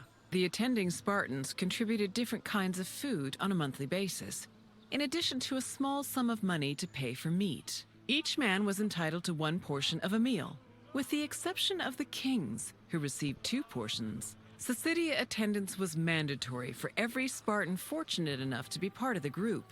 The meals had great political significance. According to Xenophon This and looks like some Plutarch, inbred the Syssitia Spartans. was designed to foster a sense of equality between citizens. It also demonstrated the self-restraint and moderation of Spartan society. But in reality, the Syssitia only increased the differentiation between the rich and the poor. Those who could not afford to contribute to the communal food not only missed their meals, but also lost their right of citizenship. Yeah, so we talked about that in Messenia as well, that over time, the Spartans lost a lot of their population, both due to natural population decrease and also the growing wealth inequality that excluded people from the franchise. I'm sorry that my screen is switching between night mode and not night mode, so I'm going to get a bunch of blue light and stay up all night. Syssition. Although communal meals were common in other Greek cities, Syssitia were unique in that they were a key part of both Lacedaemonian ideology and Spartan citizenship. Did they have noble houses? That's a great question. I don't think so.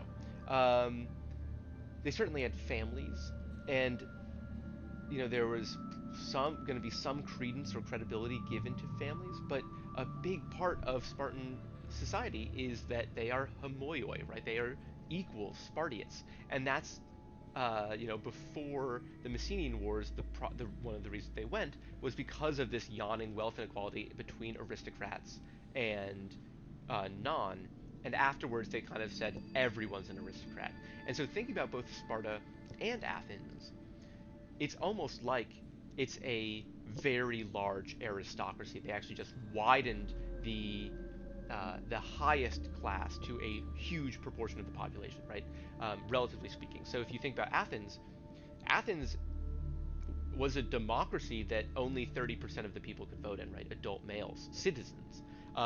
Sparta was a place in which they had a society in which almost all were citizens, or female equivalent of citizens, but the society is a small part of a larger society. They are just the top of the pyramid, and they are self-contained enough that the entire population are essentially nobles. Syssitia took place 3 times a day, so every meal Spartans started the morning with a breakfast, or akratisma, of bread and wine, then ate lunch, ariston, and dinner, aklon, later in the day. The communal meals menu included flour, wine, cheese, and figs, but the most popular food menu on the item was melos zomos, black broth, classic, a soup made from meat and pig's blood, right? Boil this, eat it. Now I know why the Spartans are so unafraid of death, so ready to die if this is what they're eating 3 times a day. Good God, kill me. Sounds like what my roommate ate when he was in Kyrgyzstan. Sheep's butthole. Your tour has ended. As you have seen, the Agoge was not for the weak or faint of heart, but it did its job in producing skilled warriors and shrewd citizens. What else would you like to do? What would we like to do? Oh, we're gonna do a quiz. I don't know if chat is fast enough to do this quiz for me. I'm so ready for a quiz. So you think you are ready for a test? test? If I get any of these wrong in front of me, very well. Terribly. Let us see how you fare. First, a simple question. The Agoge was made up of how many cycles? 10? 3, right? Got 7 to 12, 12 to 20, 20 to 30. Correct. The Agoge was divided into 3 cycles. 707, let's go. One for boys aged 7 to 12, one for adolescents aged 12 to 20, and one for men aged 20 to 30. Next question. How many meal portions were kings entitled to at Syssitia? How many? Triple portions? You think kings are getting triple portions? Nah, getting double. Yes, Spartan kings had the right to double portions. One final question. When were Spartans allowed to grow mustaches? Oh god. Dude, look at how ugly my character is. We gotta change this. So 10-year-olds were allowed mustaches, right? Because they're so manly, they're so Spartan. They're growing facial hair at a young age. Yeah, I think you're right. 30 years old. Once a Spartan man was over 30, he was allowed to adorn his face with a glorious display of manhood. Glorious display of manhood. Impressive, God, visitor. we love those, don't we? You should be proud. Any other quiz questions? That is all for now. Thank you, Safe Leonidas. travels, Okay, visitor. I gotta change my face because I don't love looking like a monkey. Explore the world.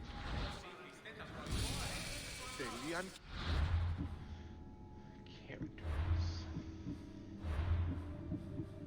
Young boy. Okay, I'm doing Cassandra Pirate.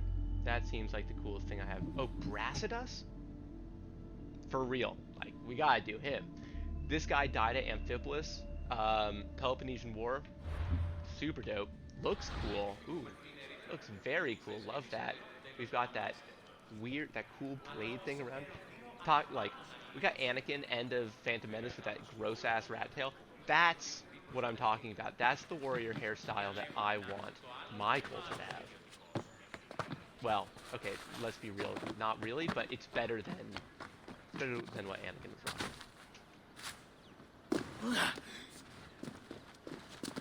Alright. Any other quiz questions, or should I try to come up with them as I'm talking this? Okay, so here's a question that I don't know the answer to.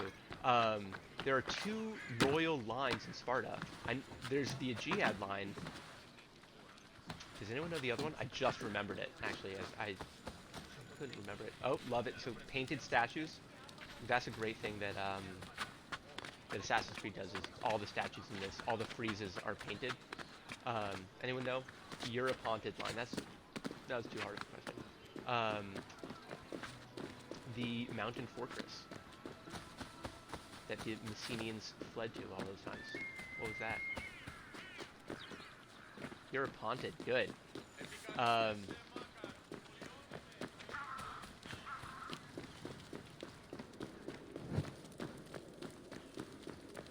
don't know what the delay is, so I don't know how long I can wait for quizzing the chat. I feel like Twitch was not meant for me doing online quizzes. Team of... Okay, so this is where I started. There's gotta be some cool... Okay, so we've got something... Points of interest are all over the place. That's which way you fool. Oh, we got a dick. So that's what the historical nudity is all about. I can turn it off. I don't want to offend anyone. But I gotta keep the historical dicks in, right? That makes it... Because otherwise, then the conspiracy of the Herm defacement right before the Sicilian expedition, God, that doesn't ring as true if you've censored all the Hermes penises that got lopped off that fateful night. R.I.P. Oh, just a little walk through the flowers, trample all of them, all your hard work. Women in Sparta, let's go. Courage of Spartan women. Y'all ready? According to many ancient authors, Spartan women were an exception among other Greek women. Authors from Athens were both fascinated and afraid of these figures, and presented them as both powerful and licentious. Ooh, spooky. In the warfare state of Sparta, girls were educated with a eugenic perspective to become the future wives and mothers of warriors.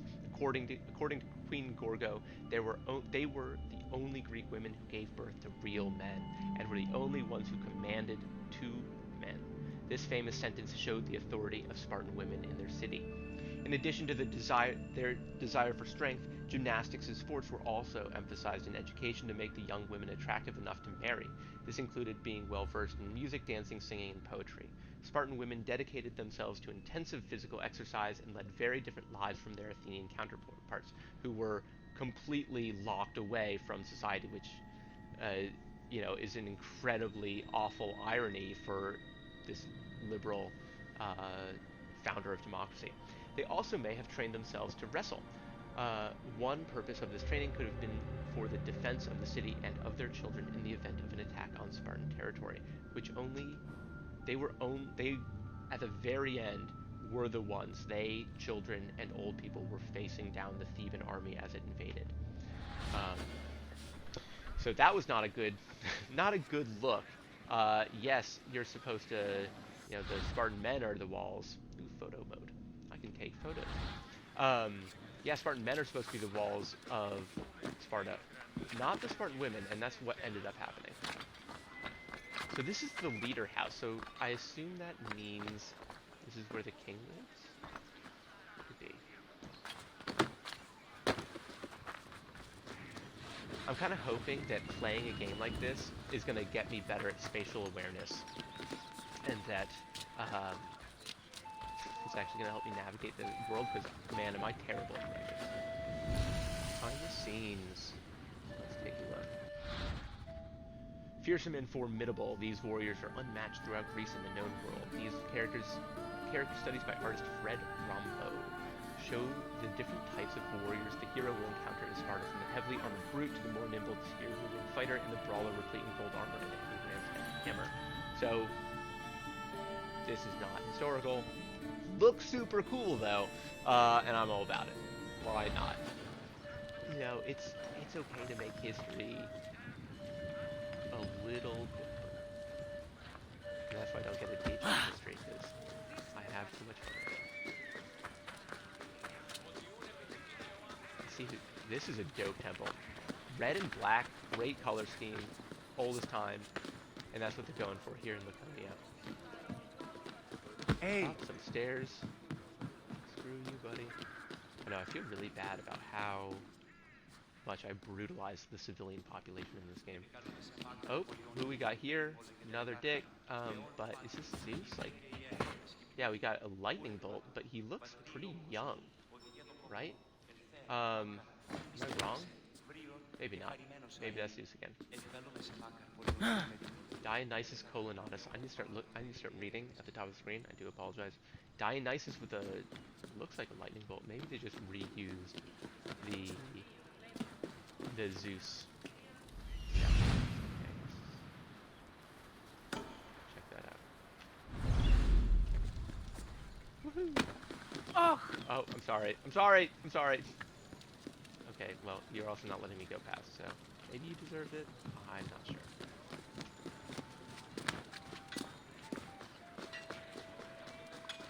Is it rude? Is it bad manners to ride your horse in town? Like, no one else is on horseback. Is it like a when and where the Spartans do type thing? Because I'm not doing that. Like, what is happening here? Jugs? This reminds me, what do you think this is? Do you think this is like a shrine or a, I wonder if it's like a, keeps out bad spirits. I don't know, I see that, I'm reminded of that prayer flags or something like that to ward off evil. Another Spartan soldier. They are very creative in this place. Have we seen any Spartan women in statues yet? We've got a sacred grove, likely. Little, oh, beautiful. Love this. A big old brazier right in the center. Okay, who else saw those two people just like, did they fall from fright? Were they freaked out by my giant horse, or did they like knock heads with each other? Persian trophies, let's go. Okay, this is pretty cool. Can't do it from horseback, apparently. This is not Persian trophies. Okay, so I guess we'll see those afterwards. Men weighing merchandise on the scale. The Perioikoi were indigenous non-Spartan freemen who lived in the periphery of Sparta but did not have political rights. They formed autonomous communities and developed local economies because, unlike the Spartans, they engaged in commerce and manufacturing, right? And so they were, we don't have sources on this, but I'd be really interested in the Perioikoi's, man, that is a mouthful to say, and I'm saying it a lot tonight. Their relationship with the helots, right? The helots are doing most of the industrial work, or at least it looked like it. Maybe they could be rented out. And the perioikoi are doing also the artisanship and the creation of goods that the Spartans need. So I wonder, or I guess I should say the helots are doing a lot of the raw material harvesting. It seems like that. I imagine not only farming, which they did, but the timber and the mining, etc. So the Perioikoi being the ones who actually use those materials, it would make sense that they would have some sort of relationship. But I don't know a lot about how the Spartan slave system, if it was more complex than just like a really universal kind of slavery. In other words, while Spartans concentrated on war, the Perioikoi, that's gonna, okay, cut out a syllable. I'm sorry, I've been reading that wrong. Perioikoi focused on everything else. They could be carpenters, merchants, farmers, and fishermen, among many other professions. Their dependency on Sparta did not allow them to develop a proper economy, but at the same time, they aided the Spartans by allowing them to concentrate on military matters. It is also believed that the Perioikoi procured the metals and crafted the arms the Spartans used in battle. And so here we have an amphora that is painted to show people measuring out things with a scale. Cool.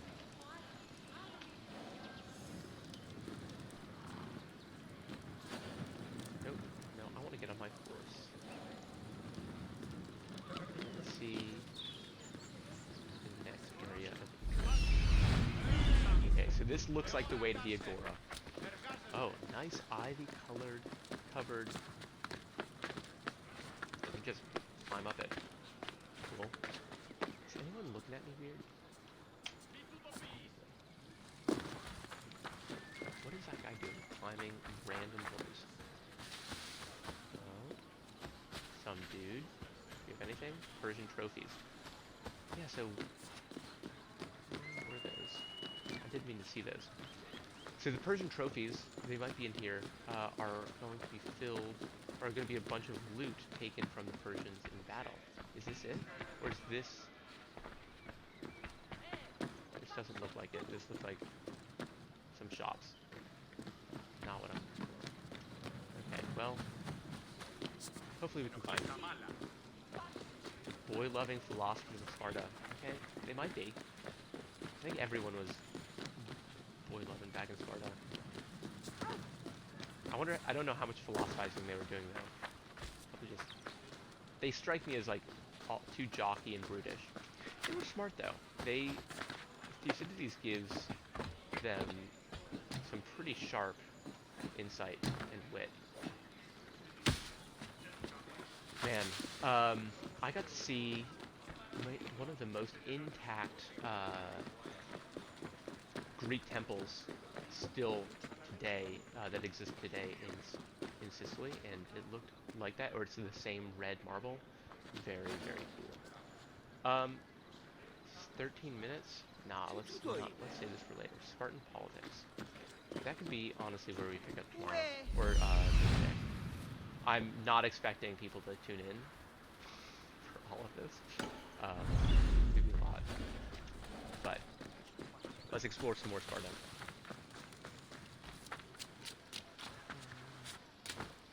What is here? Got hard work. Oh, we're potting. Potting? Oh. Is that the verb? Are we potting? I don't think so. Someone please give me the actual verb for creating pottery.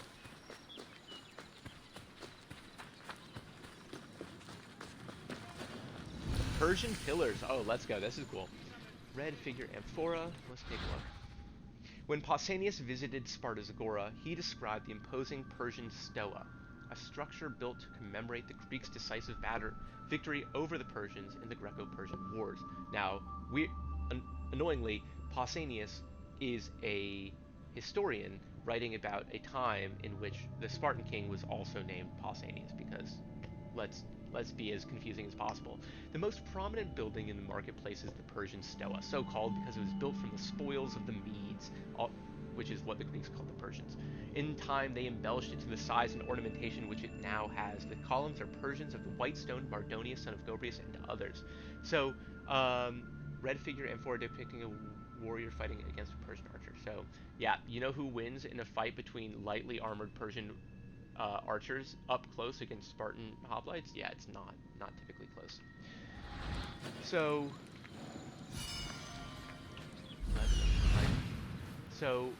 this is supposed to be white marble, right? They're all the same, and they're all Spartans. So, thank you, Assassin's Creed, but it would be cool if these were the white marble representations of Persian warriors. Mardonius is the general of the Persians in the Second Persian invasion. Sparta was a Greek city located in the Peloponnese. It differed from other cities of the time in that it had no walls. Sparta originated as 4 neighboring villages: Patani, Limnes, Mizoa, and Cynosura, all of which We've share the already same done this. political, I'm sorry. military. After 2 wars with the Messenia by the I mean, okay. What have we not done yet? Oh, that's why it's blue. There. Straight in front. Oh, so we got... Oh yeah, this is where we started. Alright, so I'm gonna wrap up in 5 minutes, but it's nice to bring us all the way back. Man. Cool. This is intimidating. Honestly, if you are running, or he's running, if you're, like, entering a city with the reputation Sparta has, and this is what it looks like to enter, whew, terrifying. Is this what it really looked like? Honestly, I need to get much more into the archaeology. I think archaeology is a very cool field that is showing a lot more of the day-to-day life of what Sparta actually looked like, or what it felt like to live through it, versus, you know, the high-level political stuff that's all about wars and fighting. Still cool, love it, but... Ask and ye shall receive. Archaeology in Sparta. Compared to Athens, Sparta has been subjected to far less archaeological work, and its Acropolis and Agora have not yet been excavated. As a result, it's difficult to put together a complete picture of ancient Sparta. The Athenian general and historian Thucydides gives the earliest description of Sparta, but it is Pausanias' visit to the city in the 2nd century CE. So Pausanias, that historian we've been talking about and seeing, was writing 600 years after the events that he that we have been talking about with the Greco-Persian wars in the 400s BC. Pausanias' visit in the 2nd century CE provides most of the knowledge we have today. The original layout of Sparta is difficult to map because in Thucydides' time, the city did not have any defensive walls. And so that makes it harder to do archaeological work and dating, because you can't find this. This is partially because Spartans viewed fortifications as frivolous, expensive, and unnecessary. They felt their men could do a better job defending the city than any walls could. Yeah, we've heard that one before. Cool. So this is what archaeology in Sparta looks like. Gotta be honest, not super impressive. And that's why we call them ruins. They are ruined, and it makes me dreadfully sad that we can't see this stuff in its former glory. That said, that's why I'm playing this game, because this is freaking cool. We'll just do a couple more, and then I'm gonna head out. On my horse, get there faster.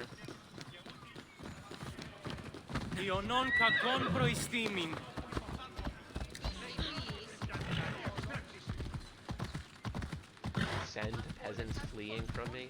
It's really all I can do in this, you know, based on a game about murder and bloodshed, but for me, I have to get my druthers by terrifying the population by running into them at high speed.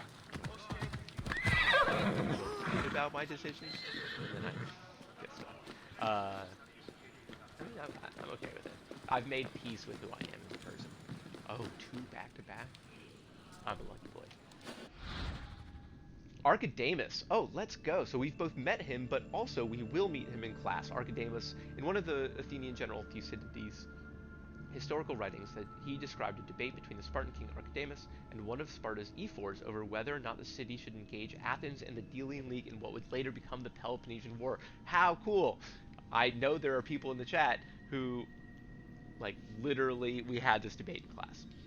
Surprisingly, Archidamus argued for a more cautious approach, stating that their enemies were numerous, well-funded, and more skilled when it came to naval engagements. He believed that Sparta should not be so hasty in picking a fight until it was more prepared. Anyone want to give more for what he had to say? Yeah, so he said, you know, we should not rush into this. They have a ton of allies. They have tons of money. All of their strengths are our weaknesses, right? We've talked about Sparta doesn't have money. It doesn't have capital. It can't build ships, and it doesn't have ships.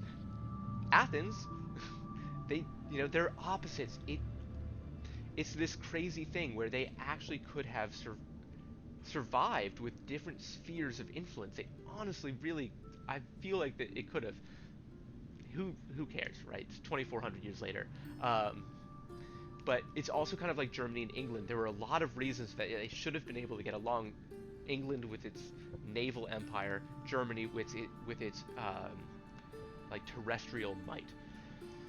But we see these things happen all the time in history. The E4, meanwhile, appealed to the city's honor and said the E4, his name was Sthenelaios. Remember Sam playing him? That was dope. He appealed to the city's honor and said that the only response worthy of strong Spartans was to vote for war. And if you remember, they vote by acclamation. And if you're voting for or against war, it's acclamation being, like the loudness of your cheers and the stamping of your feet. It's much easier to get a crowd to shout and howl for war than the opposite, right? So here we have Archidamus. Then this is pretty cool. Oh, and there he is. Oh, so he is one king, and we're, I think, going to meet the other king. He looks so bored. This guy is younger and looks even more hopeless. My God. God, what is wrong with you? You win the Peloponnesian War. Kings of the Peloponnesian War. Grave stealing. Let's check this out. 4 Spartan kings played important roles in the Peloponnesian War. Archidamus II, who we just met, and his elder son Aegis II, Pleistoanax, love that name, and his son Pausanias, another one. In 464 BCE, Archidamus managed to quell a helot revolt following an earthquake that shook the city to its core. A few years later, 445, so 20 years later, that's more than a few, his double in kingship, Pleistoanax, was exiled for presumably taking a bribe from the Athenian statesman Pericles. Shouts out to Pericles. Someone Archidamus had previously been on friendly terms with. Yeah, Archidamus has good relationships with the Athenians during this time, even though this, in the 460s, 450s, is when you have the split between the Spartans and the Athenians. During the first part of the Peloponnesian War, which was named the Archidamian War after Archidamus, the king marched against Attica in 431, 430, and 428 BC. He was succeeded by his son Aegis in 427, 426, right? So he was reigning from the 460s to 431, quite a reign, 30 years. His son Aegis, who was appointed by a guardian because of his youth, his young age. Aegis did not manage to invade Attica, but together with Pleistoanax, who had returned from exile, they signed a treaty with the Athenians in 421, known as the Peace of Nicias, right? Nicias being the Athenian statesman who was their other player, their counterparty. During the third year of the war, it was Aegis's decision to occupy Thessalia, so third part of the war, occupy Thessalia and control Athens' countryside as well as access to the Laurian mines. So this is after Alcibiades defects, Alcibiades being an Athenian nobleman and like prodigy of Socrates. He defects. He tells Aegis to create a fort in Attica in the region of Athens to maintain a presence there year-round, make it so that the Athenians can't leave their walls to go back to their crops, and to control the silver mines that gave that created a lot of wealth for the Athenians, like a large part of their income each year. This move was crucial because Athens lost the ability to mint coins with Laurian silver, restricting the city's ability to finance the war and pay for mercenaries, and contributing to Athens' eventual surrender in 404 BC. Pausanias, meanwhile, was the king of Sparta who laid siege to Athens in collaboration with the admiral Lysander, which culminated in Sparta's decisive victory at Agaspotami in 405 BC. Yikes. Spoiler alerts to anyone who didn't take this class last year. Alright, so I'm going to assume we'll just call that guy Aegis. Alright guys, that's going to be it for the stream. Thank you so much for tuning in. Much appreciated. I hope you learned something. And I'll see many of you guys tomorrow at school. Adios.